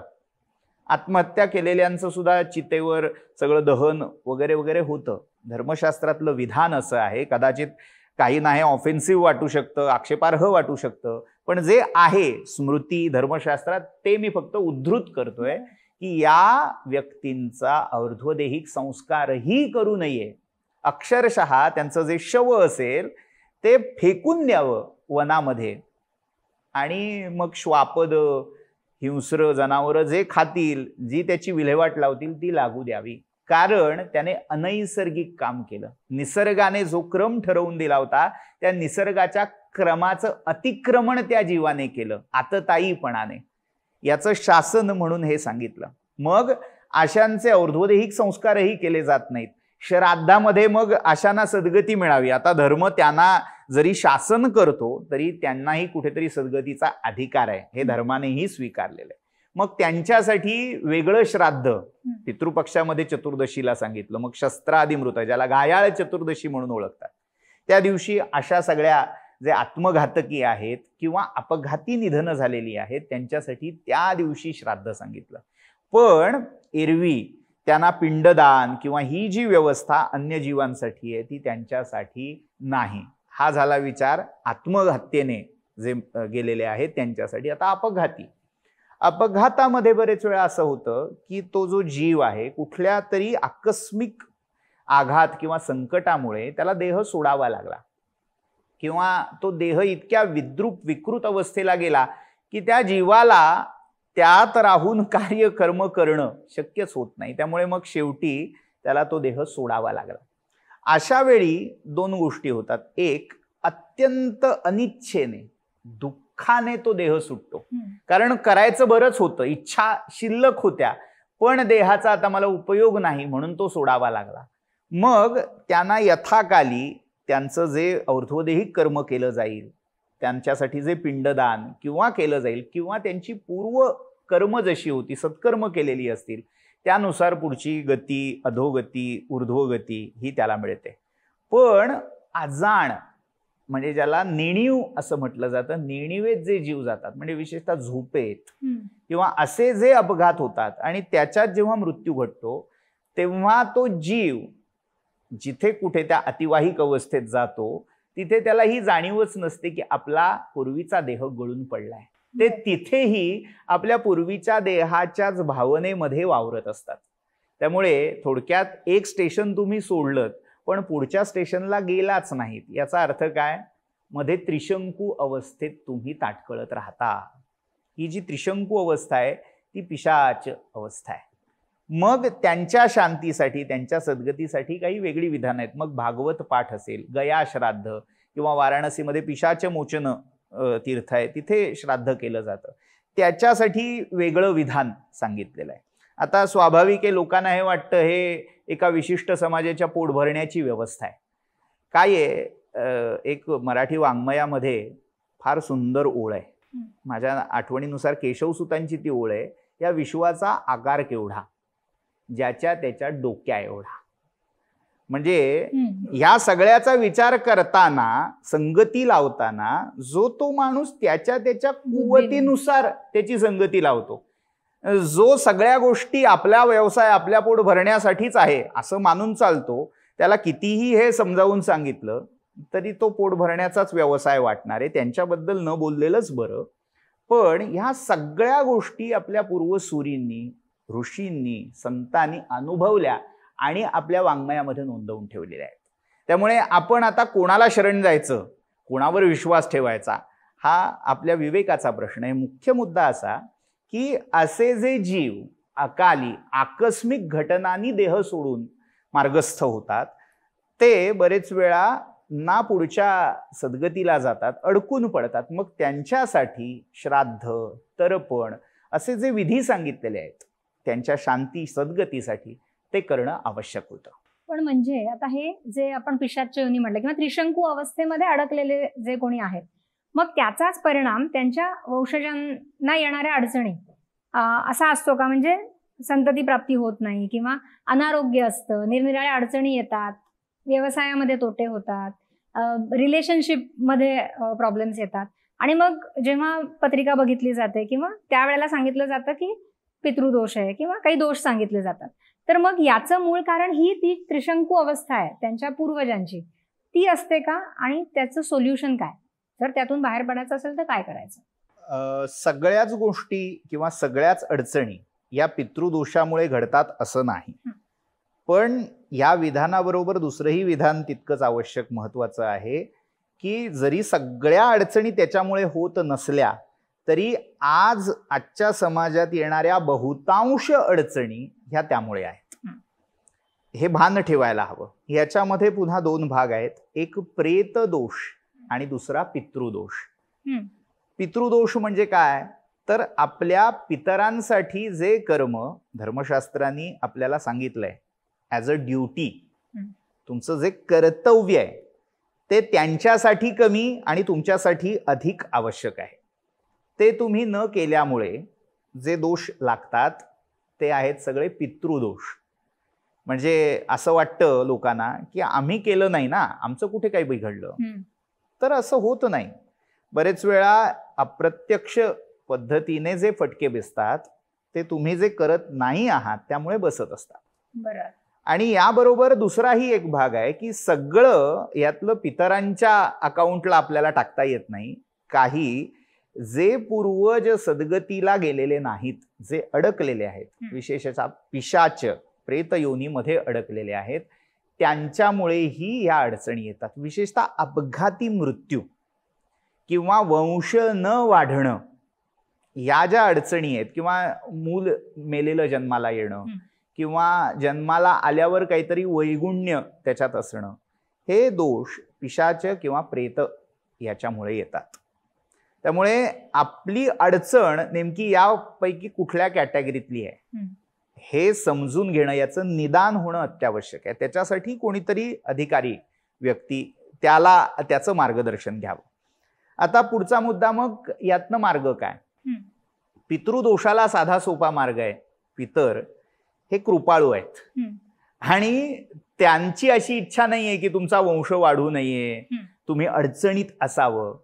ते उलट त्यांचा वंश सतत सातत्य त्यातलं कसं टिकेल, त्यांची पुढची नाव चालवण्याची व्यवस्था कशी राहील याची ते काळजी पाहत असतात. आणि त्यामध्ये तुम्ही कुठेतरी कसूर करता, तुम्ही कमी पडता म्हणून ते शासन करतात. हा पितृदोष आहे. त्यांची शांती, त्यांची तृप्ती ही तुम्ही यथायोग्य पद्धतीने तर्पण, पिंडदान, मग ज्याला आपण महालय म्हणतो, पक्ष, वार्षिक श्राद्ध, पार्वण श्राद्ध, या पद्धतीने त्यांची शांती आपण करू शकतो. आता प्रेतदोष जे आहेत त्याच्यासाठी शास्त्रामध्ये अनेक मार्ग सांगितले आहेत. मग त्याची इंटेन्सिटी जेवढी असेल, मग बरेच वेळा असं होतं की त्या गेलेल्या जीवाची वासना इतकी उत्कट असते, प्रबळ असते की ते सगुण रूपामध्येही तुम्हाला दिसायला लागतात. मग अनेकांना असा अनुभव येतो की घरात वावरत आहेत, ते आजूबाजूला दिसतात, मग काही वेळेला पूर्वसूचनाही देतात, पण ते इतक्या भयावह पद्धतीने देतात. किंवा मग अचानक रक्तस्राव होणं, स्त्रियांच्या बाबतीत ही अडचण अनेक वेळेला जाणवते. किंवा दुसरं, घरातून वस्तू अचानक निष्कारण काही चोरी बिरी न होता गायब होणं, जागेवर असणारी वस्तू तुम्हाला समोर असून न दिसणं, अडचणीतून बाहेर पडण्याचा मार्ग अगदी साधा सोपा असताना तो त्यावेळी न सुचणं, असे अनेक त्यातले घटक आहेत. तर ह्या सगळ्या गोष्टी प्रेतबाधा, प्रेतदोष याच्यातून संभवतात. मग त्यातून बाहेर पडण्यासाठी गुरुचरित्राचं पारायण किंवा भागवत सप्ताह असे पटकन सर्वसामान्यांना जे शक्य आहे ते मार्ग अवलंबता येतील. तीर्थ श्राद्ध हाही एक घटक आहे की गया, प्रयाग, वाराणसी किंवा गंगा, यमुना अशा ज्या पवित्र नद्या आहेत तिथे जाऊन त्या प्रेतासाठी श्राद्ध करणं हाही एक भाग आहे. किंवा सर्वात महत्वाचं, तुम्ही जे जे आजूबाजूला वंचित आहेत, भुकेलेले आहेत, त्यांची जेवढी तुम्ही सेवा केलीत. आता बरेच वेळा असं होतं की नेमकं कोण अडकलंय, कोण गेलंय, कोण प्रेत झालंय याचा अंदाज नसतो. सगळ्यांना मार्गदर्शक भेटतोच असं नाही. मग त्यांनी काय करावं? जनसेवा, ईश्वर सेवा आणि दीनजनांची सेवा करावी. ईश्वराची, सद्गुरूंची, संतांची सेवा तर अवश्य करावी, पण त्या बरोबरीने तुम्हाला एखादा भुकेलेला दिसला तर त्याच्या अडचणीला तुम्ही मदतीचा हात पुढे करा. अख्खं विश्व इतकं सुव्यवस्थित आहे की तुम्ही एखाद्या नडलेल्या, अडलेल्या व्यक्तीची मदत केलीत तर तुमची नड, तुमची अड, त्याची नोंद साक्षात परमात्मा घेतो, ते विश्व घेतं आणि ते तुम्हाला याना त्या स्वरूपात त्यातनं बाहेर पडायचा, त्या अडचणीवर मात करण्याचा मार्ग सुचवून जातात. खरं तर सगळ्या समाजाला बांधून ठेवण्यासाठीच हे सगळं शास्त्र निर्माण झालं. आता ह्याच्यामध्ये अजून एक प्रश्न, आता आपण हे जे काही विधी करतो, आपण असं म्हणतो की आपल्या पूर्वजांना मोक्ष मिळावा, तर ही मोक्ष ही काय संकल्पना आहे? मृत्यूनंतर मोक्षापर्यंत कधी पोहोचतो आपण? इथे थोडंसं ना आपण मोक्ष आणि गती ह्या शब्दांमध्ये गल्लत करतोय. आपण जी काही कर्म करतो, जे काही आपल्याला शास्त्राने सांगितलंय ते त्या व्यक्तीच्या गतीसाठी आहे, सद्गती. त्याला पुढचा मार्ग चांगला मिळावा आणि आपल्याकडनं त्याला ताकद मिळावी म्हणून हे मृत्यूनंतरचे संस्कार सांगितलेले आहेत. त्याला मोक्ष देण्यासाठी आपण काहीही करू शकत नाही. मोक्ष मिळवणं ही प्रत्येकाची गरज आहे आणि त्याच्यासाठी प्रत्येकाने कष्ट करणं गरजेचं आहे. मी माझ्या मोक्षासाठी काहीतरी साधना केली, काहीतरी केलं, संसार उत्तम केला आणि संन्यास घेतला आणि तेही काम संन्याशी झाल्यावरही मी उत्तम काम केलं तर कदाचित मी मोक्षाच्या जवळ जाऊ शकतो माझ्या कर्मांमुळे. मला जेव्हा माझा मृत्यू येतो तेव्हा माझे परिजन जे काही माझ्यासाठी करणार आहेत ते मला पुढचा जन्म चांगला मिळावा किंवा लवकर मिळावा, त्याला गती मिळावी, माझ्या पुढच्या प्रवासाला गती मिळावी म्हणून हे कर्म केलं जातं. ह्या कर्माने मोक्ष मिळत नाही. फार मार्मिक आणि सुंदर खुलासा सरांनी केला. यातलाच एक मुद्दा मी पुढे स्पष्ट करू इच्छितो. मोक्ष हा कर्माने मिळत नाही.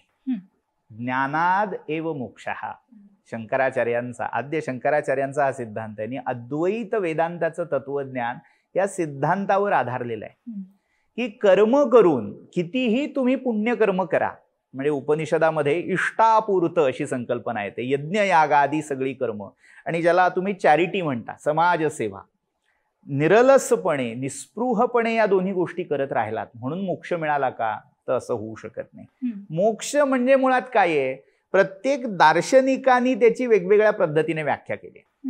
सामान्य पद्धतीने अगदी चार्वाकापासून आपण जर विचार केला, चार्वाक काय म्हणतो, तुम्ही मेलात हाच मोक्ष आहे, या देहातनं बाहेर पडलात ना झाला मोक्ष, तुम्ही कुठे स्वर्गात जाताय असं काही नाहीये. मुळात मेल्यानंतर त्या आत्म्याचं अस्तित्वच नाहीये. त्याच्या दृष्टीने मोक्ष काय, मरण हाच मोक्ष, चार्वाक, ज्याला आपण नास्तिकाग्रणी म्हणतो. पण थोडं जेव्हा आपण सूक्ष्माकडे जायला लागतो, आध्यात्मिक जेव्हा आपल्या बुद्धीचा विकास व्हायला लागतो, तेव्हा आता मोक्षाचं स्वरूप बदलतं. मोक्ष याचा अर्थ काय, मोकळीक, मुक्त होणं, एका बंधनातून मुक्त होणं, हाही मोक्षच आहे ना. मग तुम्ही मर्त्य देहाची जी बंधनं आहेत, मग माझ्या ज्या ॲबिलिटीज आहेत त्याही कुठेतरी त्याला एक सीमारेषा आहे. मी किती गोष्टी करू शकतो एका दिवशी, एका वेळी, त्याला मर्यादा आहेत. या मर्यादांचं अतिक्रमण, त्या मर्यादांच्या पलीकडे जाणं, हाही एक प्रकारे मोक्ष आहे. म्हणजे मी भौतिक मर्त्य जगाचं बंधन सोडून तोडून स्वर्गात गेलो, हा मला मोक्ष मिळाला. कसा, पृथ्वीतून, मर्त्य लोकातून मोक्ष मिळाला. पण या मोक्षापेक्षा अजून थोडं पुढे गेलो, म्हणजे काय, क्षितिज, जसं जावं तसं पुढे सरकतं, तसं हा मोक्ष मिळाल्यावर ती गती पुढे पुढे पुढे सरकत राहते. ज्या दिवशी मला कळतं की मी कोण आहे, आत्मस्वरूपाचं भान होतं, अनुभव येतो, आणि तो नुसता अनुभव एकदा एका क्षणाचा येऊन युरेका होऊन भागत नाही, तो मुरतो, तेव्हा जी काही निर्द्वंद्व अशी अवस्था आहे, जेव्हा देणारा, मोक्ष देणाराही नाही आणि घेणाराही कोणी नाही, तुम्हीच हे सगळं विश्व आहात, तुम्हीच आत्मरूप आहात, हा बोध जेव्हा बळावतो, पूर्ण अनुभवाला उतरतो, मुरतो, तेव्हा तो मोक्ष आहे. त्यामुळे तो कुठल्या कर्मातून, आपण गणपती स्तोत्र म्हणतो, प्रणम्य शिरसा देवम, त्याच्यामध्ये फार सुंदर एक वाक्य आलं. त्याच्यामध्ये फलश्रुती जेव्हा सांगतायत ना, देवर्षी नारदांचं हे स्तोत्र आहे, मराठीतही त्याचं श्रीधर कवींनी अनुवाद केलाय, साष्टांग नमन हे माझे. त्याच्यामध्ये मोक्षार्थी प्राप्नुयात गतिम, मोक्षार्थी, आता ते काय सांगतायत की या स्तोत्राचं जे पठण पारायण करतात, आवर्तन करतात, त्यांची कामना मोक्षाची असेल, त्यांना मोक्ष मिळवायचा असेल, तर काय मिळतं त्यांना, ते असं क्लेम करत नाहीत की मोक्ष मिळेल. मोक्षार्थी लभते किंवा प्राप्नुयात गतिम, ते पुढच्या इयत्तेत जातील. म्हणजे काय, फार तर फार सत्कर्म करता करता करता त्या मोक्षाच्या दरवाजावर, उंबरठ्यापर्यंत जाऊन पोचतील. पण पलीकडे जायचंय ते जाणीवेने, ते ज्ञानाने, ते आत्मज्ञानाने. त्यामुळे आत्मज्ञानानेच मोक्ष होऊ शकतो. बाकी ही सगळी जी कर्म आहेत, सत्कर्म आहेत, पुण्यकर्म आहेत, ती तिथपर्यंत पोचवण्याचं साधन मात्र आहेत. म्हणजे शास्त्रातला शब्द सांगतो, धी शुद्ध्यर्थ, बुद्धीची शुद्धी व्हावी, जाणीव शुद्ध व्हावी. आपण काय करतो, सत्कर्मातून जाणीव, त्या जाणीवेवर पापुद्रे बसलेत. मी म्हणजे देह आहे, मी म्हणजे मन आहे, मी म्हणजे प्राण आहे, कोश आहेत ना एक एक, त्या कोशामध्ये अडकलेली जाणीव, तिचं प्युरिफिकेशन होतं. आपण सत्कर्मातून काय करतो, आपण सत्कर्म केल्यावर एक ओळ म्हणतो, इदन न मम, म्हणजे काय, सगळं करून सवरून हे माझं नाही, म्हणजे काय, तो कोश संपला, आता त्या कोशाच्या पलीकडे जा. हे करता करता, सत्कर्म करता करता करता त्या जाणीवेच्या उंबरठ्यावर पोचताना, जेव्हा हे सगळं केलं ते मी नाहीच, कर्म करणारा मी नाही, मी साक्षी मात्र आहे, तिथे पोचता तेव्हा तो मोक्ष आहे. पण मग ही मोक्षाकडे जाण्याचा प्रवास आहे, म्हणजे जे काही जन्मानुजन्म हा प्रवास तिथेच जाण्यासाठी चाललेला आहे. मग हे स्वर्ग आणि नरक या ज्या काही संकल्पना आहेत, मग हे मधले काही थांबे पुढे नेणारे, मागे आणणारे, अशा काही गोष्टी आहेत का? अर्थात. आता याच्याकडे वळण्याआधी, या विचाराकडे, सामान्य व्यावहारिक कल्पना काय आहे त्यासंबंधी, म्हणजे अगदी जडवादी, इहवादी ज्यांना म्हटलं जातं, त्यांच्या दृष्टीने हे सगळं अनर्गल आहे, कपोल कल्पित आहे. म्हणजे हे सगळं कल्पित आहे आणि काहीतरी कोणाचं तरी हित व्हावं यासाठी या संकल्पना त्यांनी पसरवल्यात, असं अगदी जे इहवादी भूमिका आहे त्यातून मांडलं गेलेलं मत आहे. आता त्यांच्याकडे थोडं दुर्लक्ष करूया, थोडं पुढे जाऊया. स्वर्ग आणि नरक या दोन संकल्पना दोन स्तरांवर आपल्याला पाहता येतात. एक ज्याला अतिमानस किंवा अगदी सामान्य भाषेत भावनिक असं म्हणूया, त्या भावनिक स्तरावर असलेला स्वर्ग आणि नरक, आणि दुसरा ज्याला लोक अधिलोक म्हटलेला आहे. म्हणजे आपण जर विश्वाची उतरंड मानली, म्हणजे मल्टी स्टोरेज अशी बिल्डिंग जर मानली, तर खालचा मजला वरचा मजला अशी ही पूर्ण विश्वाची व्यवस्था आहे. त्यामध्ये भूहू, भुवहा, स्वाहा, महाहा असे एकावर एक लोक आहेत. त्याही दृष्टीने स्वर्ग आणि नरक ही कल्पना पाहता येण्यासारखी आहे.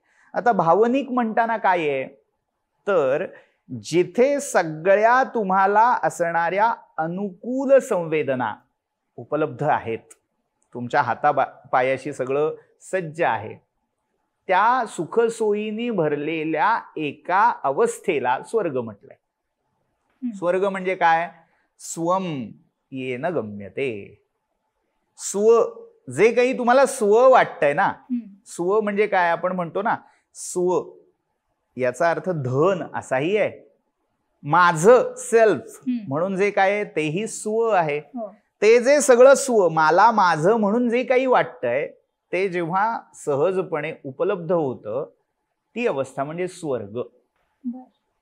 मला आता हवंसं काय वाटतंय, उन्हाळा आहे तर मला गार शीतलोपचार हे हवेसे वाटतायत, ते मला आता हवंय ना. माझं स्व कशावर अवलंबून आहे, आता मला हवं असताना एसी लावता येतोय, तर तो एसी माझं स्व झाला. हेच थंडी आली तर माझ्या घरात जर हीटर असेल तर ते माझं स्व झालं. म्हणजे मला हवी असणारी सुविधा, सुख हे हवं तेव्हा उपलब्ध असणं, ही जी काही अवस्था आहे त्याला स्वर्ग म्हटलंय. आणि तुम्हाला जे नकोय, जे तुम्हाला प्रतिकूल वाटतंय, जाचक, बंधनकारक किंवा दुःखदायी वाटतंय, ते सगळं वारंवार तुम्हाला येणं, तुमच्या नशिबी येणं, तुम्हाला भोगावं लागणं, याला नरक म्हटलंय. आता नरक या शब्दाची व्याख्या गमतीशीर आहे. नरं करोति इति नरकः. पुन्हा पुन्हा जी गोष्ट तुम्हाला जन्माला घालते, पुन्हा पुन्हा त्या संसार चक्रामध्ये जन्म मरण भोगायला भाग पाडते, तीच व्यवस्था सगळ्यात मोठा नरक आहे. म्हणजे एका दृष्टीने तुम्ही स्वर्गात जरी जन्म घेऊ इच्छिता तर तोही अल्टिमेटली नरकच आहे. त्यामुळे मुख्य त्यातला भावनिक थोडा भाग बाजूला ठेवूया, स्वर्ग आणि नरक या संकल्पनेकडे जाऊया. तुम्ही जेव्हा सत्कर्मांचा उत्कर्ष साधता, सत्कर्म करता करता करता अशा टोकावर जाता की सगळी व्यवस्था, म्हणजे इंग्लिशमध्ये मेकिंग सेन्स, सगळी सुव्यवस्था आहे, तुमच्या मनासारखं सगळं आहे, की त्या मनासारखं होणं ह्याला म्हणतात स्वर्ग. हे केव्हा साधेल, तर जेव्हा तुम्ही सत्कर्मांचा परिपाक साधता, चांगलं करता करता सगळं विश्व. यज्ञ म्हणजे काय आहे, समर्पण, आत्मसमर्पण हे यज्ञातलं सर्वोच्च रूप आहे. मग ते आत्मसमर्पण झाल्यावर सगळं विश्व तुम्हाला अनुकूल होऊन जातं. तुम्हाला हवं ते सगळं त्या यज्ञातून प्राप्त व्हायला लागतं. मग ही जी अवस्था आहे ती स्वर्ग आहे. स्वर्ग कामहा यजेत, ही पूर्वमीमांसेतली जी उक्ती आहे. स्वर्ग ज्याला हवा आहे त्यांनी तो यज्ञ सत्कर्म करत करत करत करत सगळी अनुकूलता साधली की तो स्वर्ग झाला. आणि नरक, मग 28 नरकांची कल्पना आहे. एक सोडून 28 वेगवेगळे नरक आहेत. 7 अशा 4 डिग्री आहेत त्याच्यात. मग त्याच्यामध्ये रौरव किंवा कुंभीपाक असे नरक सांगितलेले आहेत. मग हे काय, तर तुमच्या ज्या प्रतिकूल संवेदना आहेत त्या ज्याच्यामुळे ट्रिगर होतील. तुम्ही आता त्या तापलेल्या तेलाच्या कढईत पाडतील बिडतील हे सगळं आता बाजूला ठेवलं तात्पुरतं. तुम्ही या देहात आहात, पण सकाळी उठल्यापासून रात्री झोपेपर्यंत फक्त तुम्हाला प्रतिकूलच सगळं भोगावं लागतंय, हाही मोठा नरकच आहे. मुळात जे काही लादलेलं तुमच्यावर आहे ना, उपाधी असा पारिभाषिक शब्द आहे, ते जे तुम्ही नाही आहात, आत्मरूप जे नाही, ते जे तुम्हाला फेस करावं लागतं ते सगळं नरक ह्या संकल्पनेत आहे. आणि या दोन्ही संकल्पना कर्म सापेक्ष आहेत. तुमच्या कर्म करण्यामागचं जे मोटिव्ह आहे ते किती उदात्त किंवा किती खालच्या पातळीवर आहे, त्यानुसार तुम्ही स्वर्गात जाणार, म्हणजे सगळं तुम्हाला अनुकूल होणार का प्रतिकूल होणार, हे तुम्ही तुमच्या कर्मातून ठरवता. म्हणजे मृत्यूनंतर ही संकल्पना थोडी चुकीची असं म्हणू शकतो का आपण? ते आपल्याला इथेच भोगायचं आहे. जे काही मी कर्म करतोय ते मी प्रतिकूल किंवा अनुकूल अवस्था मला इथेच मिळणार आहे. मी चांगलं कर्म केलं तर माझ्या आवश्यक गोष्टी मला मिळतील, वाईट कर्म करत गेलो तर प्रतिकूल गोष्टी मिळतील, आणि त्या मला इथेच भोगाव्या लागतील, असं आपण म्हणू शकतो का यातून? आता मुळात मृत्यू इथेच आपण पुन्हा येऊन थांबलो. हा चौक आहे, भोपळे चौक आहे. मृत्यू म्हणजे काय? मृत्यू नंतर भोगायला लागतील याचा अर्थ मृत्यूनंतर जीवन आहेच ना. हो, म्हणजे मृत्यू हा फक्त उंबरठा आहे. ते जे भोगायला लागतंय तो प्रवास आहे ना. या उमऱ्याच्या अलीकडे तुम्ही जे भोगताय तोही स्वर्ग नरकच आहे, आणि पलीकडे गेलात तरी ते जीवन कंटिन्यूज असं म्हणायला हरकत नाही. एक उमऱ्यातून पलीकडे जाण्याची खोटी आहे. इकडेही स्वर्ग नरक आहे आणि तिकडेही स्वर्ग नरक आहे. तिथे थोडा मोठा आहे, इथे थोडा छोटा आहे. पण आता भगवद्गीतेमध्ये भगवान श्रीकृष्ण म्हणतात नैनम चिंतन्ते शस्त्राणि, बरोबर आहे. म्हणजे हा जो आत्मा आहे याला काहीच नाही होऊ शकत. याला मग तुम्ही त्याला तळणार कसं?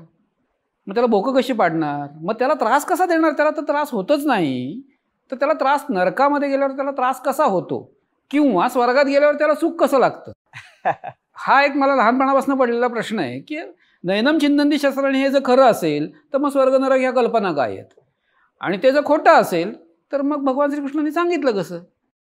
खूप मूलगामी आणि मार्मिक प्रश्न आहे असं म्हणावं लागेल. याचं उत्तर आत्मानात्म विवेक नावाचा एक प्रकरण ग्रंथ आहे वेदांतामध्ये. त्यामध्ये शंकराचार्यांनी दिलंय, आत्मनः किम निमित्तम दुःखम, आत्म्याला होणाऱ्या दुःखाचं मूळ कारण काय आहे? तर त्याचं एका पदामध्ये उत्तर देऊन टाकलंय, शरीर परिग्रह निमित्तम.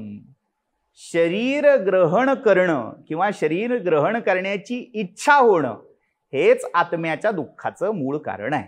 आता आपल्या उत्तराकडे मी त्याच्यातनं वळतो की जेव्हा तो आत्मा मी देह आहे, म्हणजे जे मी नाही ते आहे, अशी कल्पना घट्ट पकडतो. म्हणजे काय की पंचमहाभूत आहेत, पृथ्वी आप तेज वायू आकाश. त्या पंचमहाभूतांनी रचलेला एक गोळा आहे, देह आहे. तो देह म्हणजे आत्मा आहे का? नाही. पण त्या आत्म्याचा त्या पांचभौतिक गोळ्याशी संयोग होतो, संबंध येतो, आणि मग दुर्दैव काय होतं की तो आत्मा मी कोण आहे हे विसरून हा गोळा म्हणजे मी आहे, हा देह म्हणजे मी आहे, या भावनेला इतका घट्ट पकडतो की त्या देहाला झालेल्या यातना किंवा त्या देहाला झालेली सुख ही मला होत आहेत असं तो मानायला लागतो. त्यामुळे नैनम चिन्नन्ति शस्त्राणि हा जो सिद्धांत आहे तो आत्म्याबाबतीत आहे. पण तो आत्मा जेव्हा आत्मरूपाला न पाहता देहाला मी आत्मा आहे असं समजायला लागतो, तेव्हा देहाला अनुकूल प्रतिकूल सतत चालणारच आहे. मगाशी मी जे उदाहरण दिलं की थंडीमध्ये हीटर लावला तर त्यावेळी ते अनुकूल आहे, पण उन्हाळ्यात जर हीटर कोणी लावला तर होरपळून निघणार आहे. तेच कधीचं सुख आजचं दुःख होणार आहे. त्यामुळे या अनुकूलता आणि प्रतिकूलता या सतत कालसापेक्ष बदलत राहणार आहेत. त्यामुळे स्वर्ग आणि नरक ह्या पुन्हा कल्पना आत्म्याने जो ग्रह करून घेतलाय, मी देह आहे, मग तो मरणाच्या उंबरठ्याच्या अलीकडे पांचभौतिक देह असेल किंवा उंबरठ्याच्या पलीकडे अतिवाहिक देह असेल, म्हणजे सगळ्याचं कारण देह असतं. तर आता ह्या देहाच्या पण अवस्था आहेत, म्हणजे अगदी अर्भकावस्था म्हणू आपण, बाल्यावस्था म्हणू, कुमारावस्था म्हणू, त्याच्यानंतर मुंज होते आणि त्याच्यानंतर मग लग्न होतं. आता या वेगवेगळ्या अवस्थांमध्ये आलेला मृत्यू यानुसार त्याची काही फलं प्राप्त होतात का? म्हणजे असं म्हणतात ना की सवाष्ण जाणं हे उत्तम म्हणतात, पण हेच विधवा स्त्री जेव्हा जाते किंवा कुमारिका लग्न होण्याच्या पूर्वी ती मुलगी किंवा तो मुलगा त्याचा मृत्यू जेव्हा होतो, तर त्याची नक्की काय फलित आहेत? यावरून मृत्यूचे 2 ढोबळमानाने प्रकार पाडलेले आहेत. एक अकाल मृत्यू आणि दुसरा यथाकाल मृत्यू. यथाकाल मृत्यू हा पुन्हा एक सापेक्ष आहे. म्हणजे काय, तर त्या जीवाने काहीतरी संकल्प केला होता, कर्मबंध ऋण होतं, त्यानुसार त्याला देह प्राप्त झाला आणि त्याचा तो संकल्प पूर्ण होण्याचं साधन म्हणून हा देह आहे. हे जर आपण लक्षात घेतलं तर लौकिकदृष्ट्या तो जरी लवकर गेला, त्याने देह सोडला, तरी तो अकाल मृत्यू ठरत नाही. म्हणजे याच्यासाठी भगवद्गीतेच्या 6व्या अध्यायामध्ये योगभ्रष्ट ही संकल्पना आलेली आहे. म्हणजे काय, तर एखादा साधक साधना सुरू करतो, उपासना सुरू करतो, पण ती पूर्ण होण्याआधी, जे उद्दिष्ट साध्य करायचंय ते पूर्ण होण्याआधी काहीतरी वासना बळावते, काहीतरी चुकतं आणि तो मार्गापासून च्युत होतो, ढळतो. त्याला योगभ्रष्ट म्हणतात. आणि त्या अवस्थेत तो जन्म त्याचा पूर्ण झाला, मृत्यू आला की त्याला पुन्हा एकदा एका नव्या देहामध्ये जन्म घ्यावा लागतो. पण आधी जी अचिव्हमेंट त्याची झालेली असते, ज्या अवस्थेला, ज्या जाणीवेपर्यंत तो पोचलेला असतो, तो सत्कर्मामुळे, त्याच्या पूर्व पुण्याईमुळे कॅरी फॉरवर्ड बॅलन्स मिळतो. म्हणजे थोडक्यात आजच्या भाषेत सांगायचं झालं, तो 5वी इयत्ता शिकून मेला, तर या जन्मी त्याला जन्मजात ते 5व्या इयत्तेपर्यंतचं ज्ञान हे उपजत असतं, ज्याला बॉर्न टॅलेंट असं म्हटलं जातं. आणि त्याचा प्रवास तिथून त्या इयत्तेपासून पुढे सुरू होतो. तर इथे जेव्हा आपण तो कालिक, यथाकालिक मृत्यू म्हणतोय, तर त्याची वासना एखादी अडकली होती. उदाहरणार्थ मी एक कथा कायम माझ्या व्याख्यानात सांगतो. एक योगी होता, सगळं काही अचीव केलेलं होतं, म्हणजे अध्यात्माच्या शिखरावर तो पोचला होता आणि त्याचा अंतकाळ जवळ आला. त्याच्या सगळ्या शिष्यांना अशी अपेक्षा होती की योग्याचं निर्वाण पाहणं हा सोहळा असतो. म्हणजे योगी जेव्हा देह ठेवतो तेव्हा दिव्य प्रकाश पसरतो, दिव्य गंध पसरतात, असे अनेक शुभचिन्ह पाहायला मिळतात. कारण त्याचं ते महानिर्वाण असतं, ते आपल्याला कदाचित पाहायला मिळेल अशी अपेक्षा त्याच्या शिष्यांची होती. पण झालं असं भ्रमनिरास की अगदी सामान्य जीवाप्रमाणे त्याने देह ठेवला. काही दिवसांनी एक त्याचा ते जे ह्या सगळ्या शिष्यांचे ते गुरु होते ना, त्या गुरूंचे एक गुरुबंधू, त्यांचे सहाध्यायी त्या मठात आले. मग या शिष्यांनी विचारलं, आमचे गुरुजी तर फार मोठे अधिकारी होते असं आम्हाला वाटत होतं, पण त्यांचा देहपात अगदी सामान्य माणसासारखा झाला, काही दिव्यत्व आम्हाला अनुभवता आलं नाही. तर हे ऐकल्यावर त्या गुरुबंधूंना काहीतरी जाणवलं. ते म्हणाले, कुठे गेले, कसे गेले तुमचे गुरुजी, ती जागा दाखवा. तर त्यांनी जागा दाखवली. मग ते ज्या अवस्थेत, ज्या दिशेने पाय करून पहुडलेले होते त्यांच्या डेथ बेडवर, तसे हे आडवे झाले. आजूबाजूला पाहायला लागल्यावर त्यांच्या पटकन एक गोष्ट लक्षात आली. ते पटकन उठले, शिष्यांना बरोबर घेतलं, म्हणाले चला बरोबर. त्या आश्रमाच्या लगतच एक बोरीचं झाड होतं. त्या बोरीच्या झाडावर एक टपोर, एकच राहिलेलं बोर होतं. सीझन संपून गेला होता, ते बोर राहिलं होतं. यांनी एका शिष्याला चढायला सांगितलं झाडावर आणि ते बोर अलगद खुडून खाली आणायला सांगितलं. त्यांनी सांगितलं, 2-2दा निक्षून सांगितलं की ते पाडू नकोस, फुटता कामा नाही.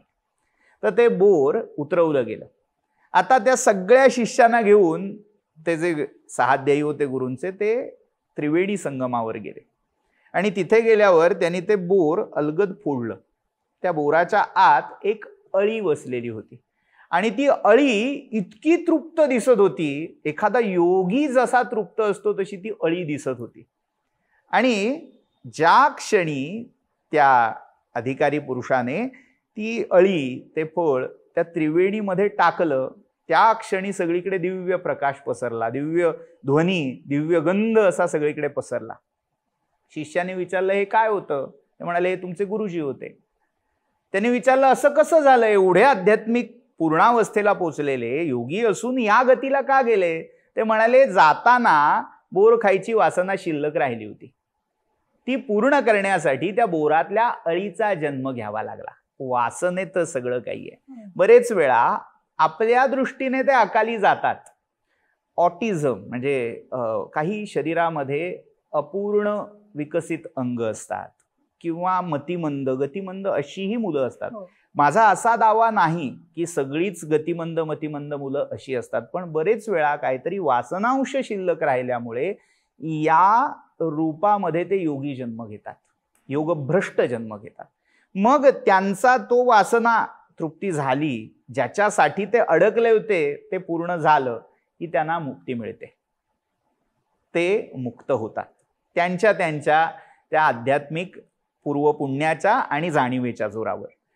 पण जे आकस्मिक पद्धतीने अकाल मृत्यू ज्यांचा होतो, म्हणजे विशेषतः मुंज झाली आणि ब्रह्मचर्याच्या ऐन भरात त्याचा मृत्यू झाला, अविवाहित अवस्थेत मृत्यू झाला, किंवा एखादी कन्या विवाह व्हायच्या आधी मृत्यू पावली, एखादी स्त्री अकाली विधवा झाली आणि त्या विधवावस्थेमध्ये मृत्यू झाला, तर हे सगळे आकस्मिक अकाल स्वरूपाचे जे मृत्यू आहेत त्यामध्ये वासनेचा अंश शिल्लक राहिला.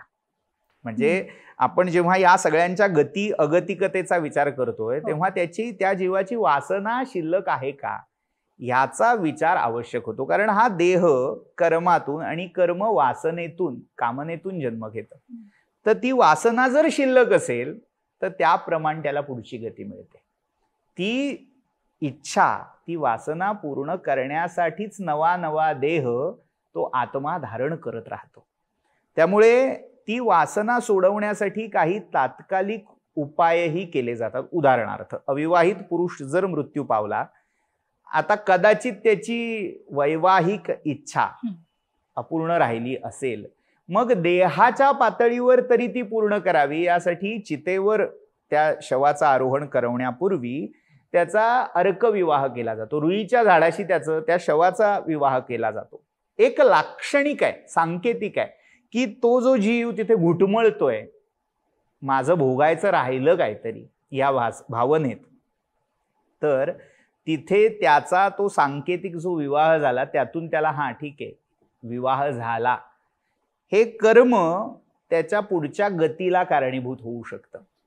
कन्येच्या बाबतीत जेव्हा अविवाहित अवस्थेत असा मृत्यू येतो तिचा घटविवाह कुंभविवाह केला जातो.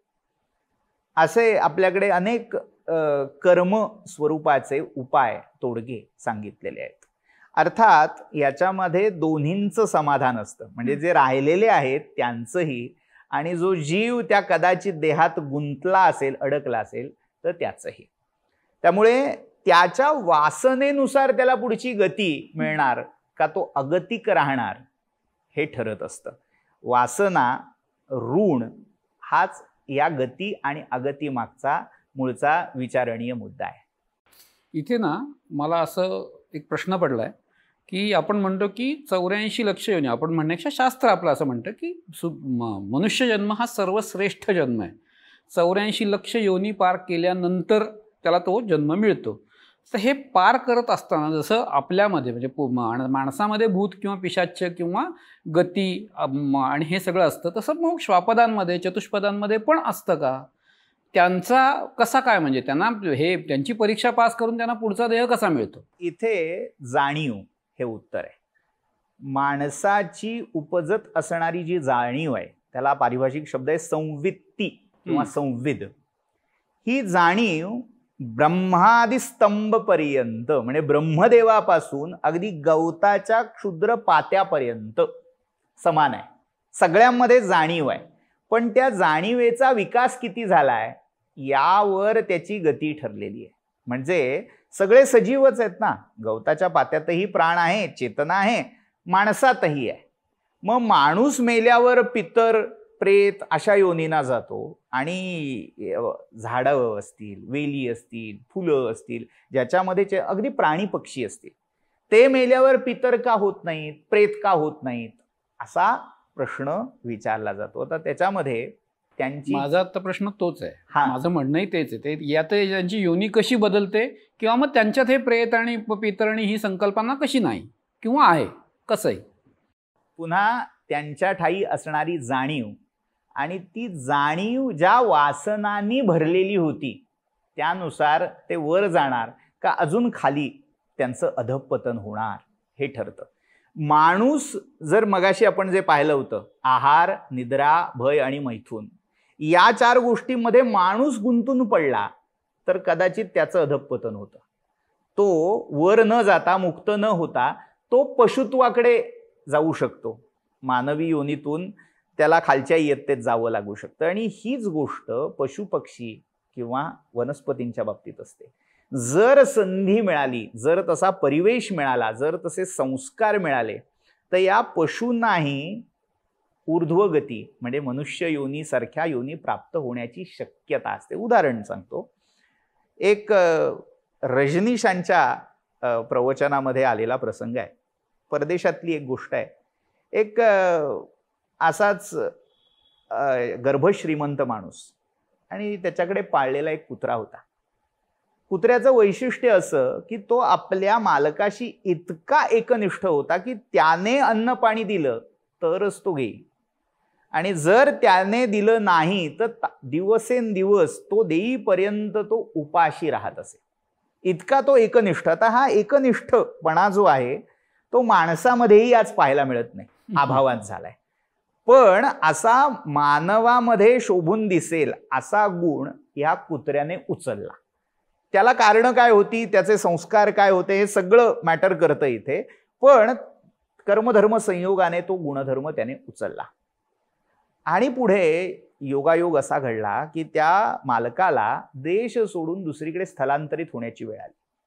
तो जेव्हा विमानतळावर गेला, आता या कुत्र्याला ना विजा मिळणार होता ना विमानामध्ये त्याला प्रवेश मिळणार होता. पण शेवटी हा निर्णय त्या मालकाला घ्यावा लागला. त्याने त्याच देशातल्या एका स्वकीय माणसाला सांगितलं की हा आता याचा पुढचा योगक्षेम तू चालव, असं म्हणून निरोप घेतला. त्याला सांगितलं की हा आता तुझा नवीन मालक असणार आहे, त्याच्याकडे इमाने इतबारे राहा, असं सांगून जेव्हा तो मार्गस्थ झाला तेव्हा हा कुत्रा तिथे त्या विमानतळावर शेवटपर्यंत घोटाळत राहिला. दुसऱ्या दिलेल्या घास अन्न त्याने शेवटपर्यंत घेतलं नाही आणि तसाच उपाशी असताना त्याने देह ठेवला. आता या कुत्र्याचं पुढे काय झालं असेल? त्याला एक प्रकारे हाईक मिळाला. त्याची जी जाणीव होती ती पशुत्वाकडून कुठेतरी मानवत्वाकडे चढली, उत्क्रांत झाली. आपल्याकडे उत्क्रांतीवाद हा चार्ल्स डार्विन किंवा त्याच्याही पूर्ववर्ती काही त्याचे संदर्भ मिळतात, हा देहाचा उत्क्रांतीवाद सांगितला. पण आपली प्राचीन शास्त्र चेतनेचा उत्क्रांतीवाद सांगतात. ही चेतना आणि त्या चेतनेला असणारी जी जाणीव आहे ती जशी उत्क्रांत होत जाते किंवा अपक्रांत होत जाते, तसतशी ऊर्ध्वगती, सद्गती त्या जीवाला प्राप्त होते. ते जे पशु आहेत ते मुळातच त्यांच्या पशुत्वामध्ये रमलेले असतील तर त्यांच्या वासना मागे राहायचं कारण नाही. माणूस प्रेत का होतो? अनाठाई अतिरेकी वासनांमध्ये गुंतून पडतो. म्हणून त्याचा देह सुटला तरी वासना सुटत नाहीत आणि मग त्या त्रिशंकू अवस्थेला तो जातो. प्राण्यांच्या बाबतीत हे सहसा होत नाही, कारण त्यांचा पूर्ण जाणीवेचा जो स्तर आहे, त्याचा जो परीघ आहे तो खूप मर्यादित असतो. आहार, निद्रा, भय, मैथून त्यावेळी त्याची पूर्ती झाली.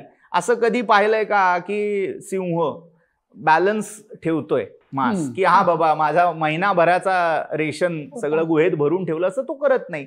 ते तात्कालिक आहे. जेव्हा वाटेल तेव्हा ते इच्छापूर्ती करून घेतात. त्यामुळे त्यांचं असं पिशाच्य सहसा होत नाही किंवा त्यांच्यामध्ये असे अगतिक झालेले, लोमते राहिलेले, त्रिशंकू राहिलेले असे जीव होत नाहीत.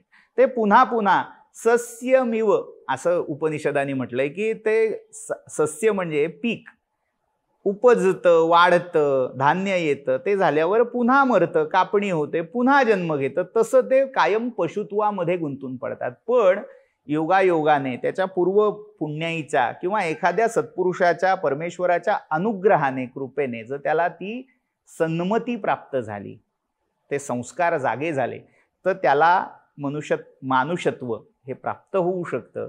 नाही तर तो पशु राहतो. आणि हेच उलट्या बाबतीत, म्हणजे माणूस जर याच पशुत्वात गुंतून राहिला तर त्याचा माणूस न होता, त्याची उत्क्रांती न होता तो पशु होऊ शकतो. छान. आता या सगळ्या चर्चेतून बऱ्याच प्रश्नांची उकल होतीये. आता इथे मला अजून एक विचारायचं, मगाशी तुम्ही घट विवाह असं सांगितलं, तर आपल्या शास्त्रामध्ये, धर्मामध्ये या सगळ्याचा विचार केलाय. प्रत्येकाच्या ज्या काही वासना आहेत, कामना आहेत, त्या क्षमाव्यात, त्या पूर्ण व्हाव्यात याचा विचार करून ते विधी सांगितलेले आहेत. पण आता बऱ्याच जणांचा याच्यावरती विश्वास नसतो आणि विश्वास नाही म्हटल्यानंतर ते विधी केले जात नाही, की आप मेला जग बुडाले, तो गेला, त्याच्यासाठी आता काय करायचंय, तो गेला पुढच्या मार्गाला, असं म्हणून केलं जात नाही. फक्त भडाग्नी दिला जातो आणि विषय संपतो तिथे. मग अशा वेळेला ती व्यक्ती अशीच त्या त्रिशंकू अवस्थेमध्ये अडकते का? त्याचं उत्तर असं आहे की जर त्याचं पूर्वपुण्य, त्याची सत्कर्म तितकी उत्तम असतील तर तो स्वतःच्या पुण्यबळावर, सत्कर्मांच्या बळावर चांगल्या गतीला प्राप्त होऊ शकतो. पण हा सार्वत्रिक नियम नाही. सार्वत्रिक जे सर्वसामान्य जीव आहेत, ज्यांच्या वासना शिल्लक आहेत, जे तितक्या आध्यात्मिक उन्नत अवस्थेला पोचलेले नाहीत, किंवा सर्वसामान्य राहणीमान हे ज्यांचं राहिलेलं आहे, अशा लोकांना दोन्हीकडून सपोर्ट लागतात. अशा लोकांना त्यांचं जे काही किडूक पुण्य असेल तेही लागतं आणि त्याला सपोर्ट म्हणून त्याच्या वंशजांनी, त्याच्या घरच्यांनी जे काही और्ध्वदेहिक संस्कार केलेले आहेत त्याचंही बळ आवश्यक असतं. बरेच वेळा असं होतं की ती व्यक्ती आपल्या कर्माने जाते, मग आम्ही करायचंच कशाला, असाही त्यात पळवाट दाखवली जाते. अनेक आध्यात्मिक म्हणवणारे लोक देखील हे आज मोठ्या मोठ्याने ओरडून सांगतात की हे सगळं श्राद्ध, कर्मकांड, मुळात कर्मकांड, कर्मठपणा, ह्या दोन गोष्टी इतक्या नकारात्मक पद्धतीने या लोकांनी रंगवलेल्या आहेत की हे सगळं हेय आहे, ही नाही, काही करायची गरज नाही, ज्ञान झालं, जाणीव झाली. पण त्या लोकांना हे लक्षात येत नाही, ज्ञान हे काही असं एका रात्रीत भूछत्रासारखं उगवणारी गोष्ट नव्हे. तुम्ही कर्मातून चित्तशुद्धी साधायचे आणि शुद्ध झालेल्या चित्तामध्येच ज्ञानाचा उदय होत असतो. जर चित्तशुद्धी नाही, त्याच्यासाठी आवश्यक शुद्ध कर्म नाही, आणि अशा वेळी जे ज्ञान होतं त्याला एक शब्द आहे, म्हणजे तो कदाचित काही ना आक्षेपार्ह वाटेल, पण वांझेसारखं ते ज्ञान मानावं. म्हणजे त्या ज्ञानातून पुढे मोक्ष निपजू शकत नाही, त्याला फळच धरू शकत नाही. ती केवळ म्हणजे बौद्धिक कसरत, बौद्धिक व्यायाम इतकाच त्या ज्ञानाचा मर्यादित अर्थ, त्याची धाव राहते. त्यामुळे हे कर्म खूप आवश्यक आहे. कर्मामध्ये अनेक संकेत दडलेले आहेत. कर्मामध्ये पुण्य आणि पाप या संकल्पना आहेतच, पण माणूस हा संकेताद्वारे जगणारा जीव आहे. तो सगळं त्याचं संकेतात चाललेलं असतं. प्रतिकात्मकता हा मानवाच्या जीवनामधला एक अविभाज्य घटक आहे आणि ती प्रतिकात्मकता मागे राहिलेल्यांसाठीही आवश्यक आहे आणि जो गेला त्या जीवाच्या जाणीवेसाठीही आवश्यक आहे. एक उदाहरण देतो. वाळवंटामध्ये एक प्रवासी चालला होता, बरोबर उंट होता, आणि तो जेव्हा रात्री मुक्कामाला एका ठिकाणी पोचला, तिथे पोचल्यावर त्याच्या लक्षात आलं की रात्री या उंटाला बांधण्यासाठी जो खुंट हवा तो आणायचा आपण विसरून गेलो, आणि आजूबाजूला त्या मुक्कामावर तळावर कुठेही असा खुंट किंवा जिथे त्या उंटाला बांधून ठेवता येईल असं काहीच उपलब्ध नव्हतं. तर तिथे एक फकीर बसलेला होता. त्या फकीराला विचारलं, आता करू काय, या उंटाला बांधू कसं, आणि मला आता विश्रांती गरजेची आहे, जेवून खाऊन थोडं झोपलो तर उद्याचा प्रवास मी चांगला करू शकतो, तर करू काय, याला हा एका ठिकाणी स्थिर राहील यासाठी मला काय करता येईल. तो म्हणाला, खुंट नसला तरी काय हरकत आहे, त्या उंटाला थोडीच माहिती आहे की तुझ्याकडे खुंट नाही, तू खुंट ठोकल्यासारखं सगळं जे काही करतोस ती कृती कर, मग पुढचा खेळ बघ. तर त्याने त्याच्यावर विश्वास ठेवला. तो गेला, त्याने खुंट ठोकल्याची खुणा केली तिथे, आणि त्याला मग दावं बांधलं. असं सगळं तो तिथे त्या अंधारात करत राहिला. उंट बाजूला उभा होता आणि ते सगळं केलं म्हटल्यावर तोही सवयीने उंट खाली बसला, शांतपणे त्याला दिलेला चारा खाऊन रवंथ करत राहिला. दुसऱ्या दिवशी उजाडलं आणि त्याला खरंच आश्चर्य वाटलं की हा उंट खुंट नसताना राहिला कसा. त्याने त्या फकीराचे आभार मानले. तो जायला निघाला. त्याने दावं धरलं, उंटाला उठवलं, चला, पण काही गेल्या उंट जागचा हलेना. तशी त्याला आश्चर्य वाटलं का हा हलत का नाही. पुन्हा फकीराकडे गेला. हो म्हणाला तुम्ही सांगितलं का खरं, तसं केलं खरं, पण हा आता जागचा हलत नाही. अरे म्हणाला खुंट जो तू ठोकलास संकेताने का होईना, प्रतिकात्मक का होईना, तो काढायचा आणि तो सोडायचा राहिलंय ना, तर तो आधी सोडव म्हणजे तो चालायला लागेल. आणि त्याने तसं संकेतात्मक का होईना सोडवलं आणि काय आश्चर्य, तो उंट त्याच्याबरोबर निघाला. जीवाचं असं असतं, तो या प्रतीकामध्ये अजूनही गुंतलेला असतो. मग त्यासाठी हे सगळे कर्मसंकेत, धर्मसंकेत पाळणं अत्यंत आवश्यक असतं. त्यामुळे त्या कर्मातून मुक्ती होते का, हा ज्याच्या त्याच्या मताचा, त्याच्यावर असलेल्या संस्कारांचा किंवा तो ज्या संप्रदायाला फॉलो करतो त्यातल्या सिद्धांतांचा भाग आहे. मी तिकडे जात नाही, पण माणूस हा संकेतात, प्रतीकात जगतो आणि ती प्रतिकात्मकता फार आवश्यक आहे. खूप छान. आता व्यक्ती गेल्यानंतर आपण 10 दिवसांमध्ये गरुड पुराण वाचावं असं म्हटलं जातं. वाचावं, ऐकावं. आणि गरुड पुराणामध्ये तर पुढचा सगळा प्रवास आहे की गेल्यानंतर सगळा प्रवास कसा होतो, आणि तो तसा म्हणाल तर भीषण आहे. म्हणजे तापलेल्या वाळूमधनं चालायचंय, त्या रक्ताच्या नदीमधनं ती पार करायची आहे.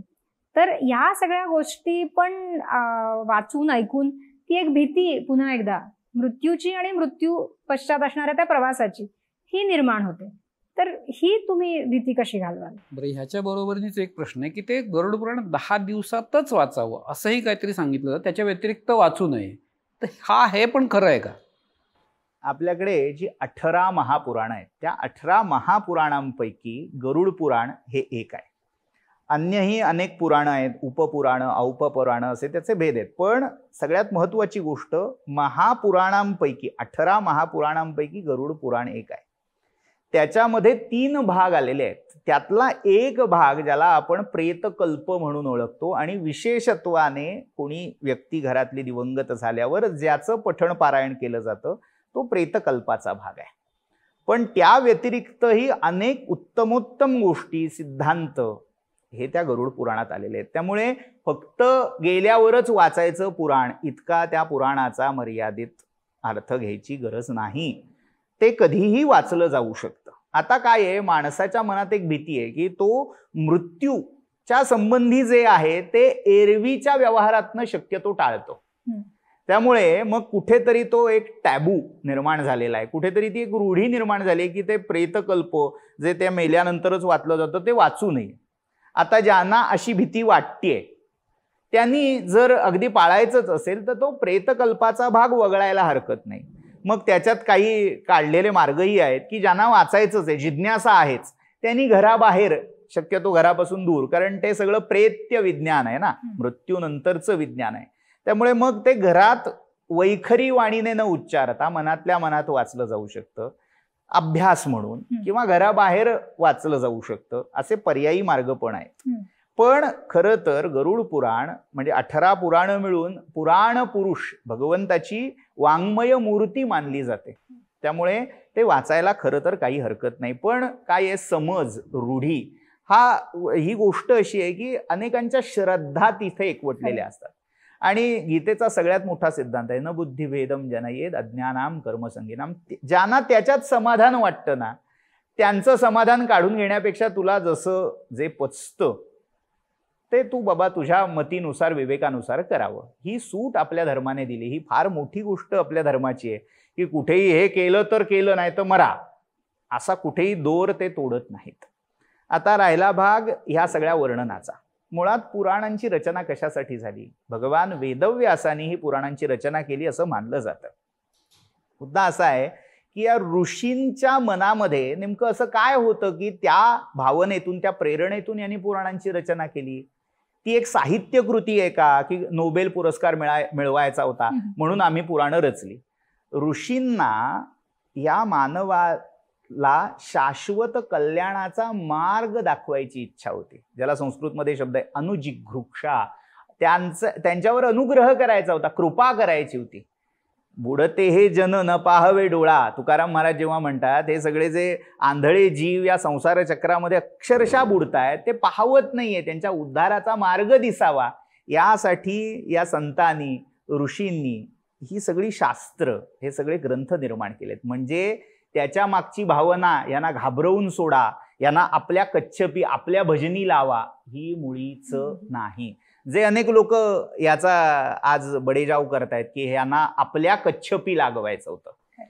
पाश्चात्य देशामध्ये अनेक संप्रदाय हे असे होते की घाबरवून लोकांना पापाची भीती घालायची, की प्रायश्चित्त केल्याशिवाय तुम्ही राहूच शकत नाही, असं करा. तर ती भीती घालून आपल्या संप्रदायात ओढण्याची जी प्रथा होती ती भारतीय संस्कृतीत आपल्याला दिसत नाही. इथे हे सगळं पापपुण्य, नरकाचं वर्णन कशासाठी केलं? माणसाने जिवंत असताना नीती मर्यादा, धर्म मर्यादा सांभाळाव्यात, मेल्यानंतर तशी दुर्गती नको असेल. आता अगदी साधा व्यावहारिक विचार आपण करू. ते कोणासाठी वाचलं जातंय गरुड पुराण? जो गेला, गेल्यानंतर ते वाचलं जात आहे, त्याच्यासाठी असं म्हणायला तो भौतिकदृष्ट्या तिथे आहे कुठे, अवेलेबल आहे का, तो ऐकतोय का नाही हेही तुम्हाला माहित नाही. मग कोणासाठी वाचलं जातं? जे राहिलेत, मागे शिल्लक आहेत, त्यांच्यासाठी ते वाचलं जातं. म्हणजे काय? खरा त्याचा श्रोता जे मागे राहिलेत, आता तरी सुधारा बाबांनो. जाणारा आपल्या कर्माने गेला, त्याची काय काय गती होऊ शकते याचं वर्णन हे आहे. त्यातनं त्या जीवाने जर ते श्रवण केलं, जसं भागवत महात्म्यामध्ये गोकर्ण आणि धुंदुकारी ते आख्यान आहे की त्याने मेल्यानंतर त्या बांबूमध्ये बसून त्याचं श्रवण केलं आणि त्याला सद्गती प्राप्त झाली.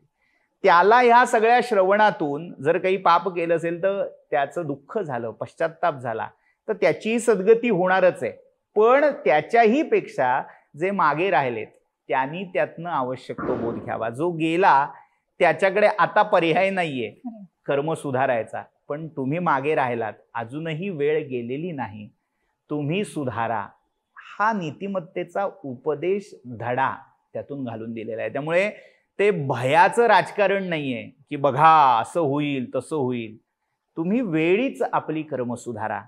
ती धोक्याची घंटा वाजवण्याचं काम या सगळ्या प्रेतकल्पात केलेलं आहे.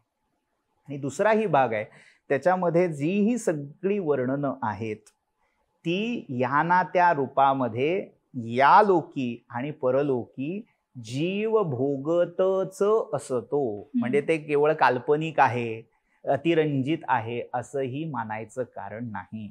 याच्यावर मृत्यू परांत होणारी गती, याच्यावर स्वतंत्र एक शास्त्र विकसित झालेलं आहे. मग आता अनेक लोक त्याच्यावर विश्वास असतो नसतो. ज्यांना विश्वास आहे त्यांनी त्याचा निश्चित अभ्यास संशोधन करावं, पण ज्यांना विश्वास नाही ठेवायचा आहे त्यांनी किमान पक्षी हे लक्षात ठेवावं की जिवंतपणी नीती, धर्म, मर्यादा ह्या पाळणं आवश्यक आहे. हे त्या माणसाच्या मनावर बिंबवण्यासाठी जेव्हा घरामध्ये असं काहीतरी दुःखद प्रसंग घडलाय आणि मन हळवं झालंय तेव्हाच संधी असते. हळव्या मनाच्या वेळी, योग्य वेळी तो आघात केला तर वळण लागायची एक शक्यता असते. म्हणून या सगळ्याकडे आपल्याला नक्की पाहता येईल. म्हणजे सगळ्याचं फलित काय आहे तर तुम्ही जिवंत असताना सत्कर्म करावं. तुम्ही नीतिमत्ता तुमच्याकडे असली पाहिजे, तुम्ही योग्य वर्तन केलं पाहिजे, स्वार्थी भाव सोडला पाहिजे, सगळ्यांचा विचार केला पाहिजे, सर्वसमावेशक असं तुमची वर्तणूक असली पाहिजे आणि त्यातून मृत्यू पश्चातचं जीवन हे तुमचं उत्तम होणार आहे. त्याच्यामुळे मृत्यूला घाबरण्याचं काही कारण नाही. मृत्यू हा छान आहे, मृत्यू हा नवीन जीवनाची सुरुवात आहे. आणि पुन्हा एकदा तुम्ही जसं सांगितलं की तुमच्याच मागण्या पूर्ण होणार आहेत. सो तुम्ही जिवंतपणी जे मागताय, तुम्ही ज्या इच्छा व्यक्त करताय, तुम्ही जे संकल्प करताय तेच पूर्णत्वाला जाणार आहेत. तर प्रेक्षक हो, या चर्चेतून तुम्हाला मृत्यूबद्दलच्या ज्या काही संकल्पना आहेत त्या स्पष्ट झाल्या असतील. मृत्यूला घाबरण्याची नक्कीच गरज नाहीये. मृत्यू ही खरं तर नवीन जीवनाची सुरुवात आहे. एक एक पायरी चढत चढत आपण त्या मोक्षाच्या दिशेने चाललोय. त्यामुळे मृत्यू हा सुंदर आहे. अशाच वेगवेगळ्या विषयांना घेऊन आम्ही या चॅनलवरनं तुम्हाला भेटत असतो आणि शास्त्राबद्दल, पुराणाबद्दल, आपल्या रूढी परंपरांबद्दल माहिती देत असतो. प्रणव सर आपल्याबरोबर नेहमीच असतात. तर आज इतकी सुंदर माहिती तुम्ही दिलीत प्रणव सर, त्याबद्दल धन्यवाद आणि पुन्हा भेटूच. नमस्कार.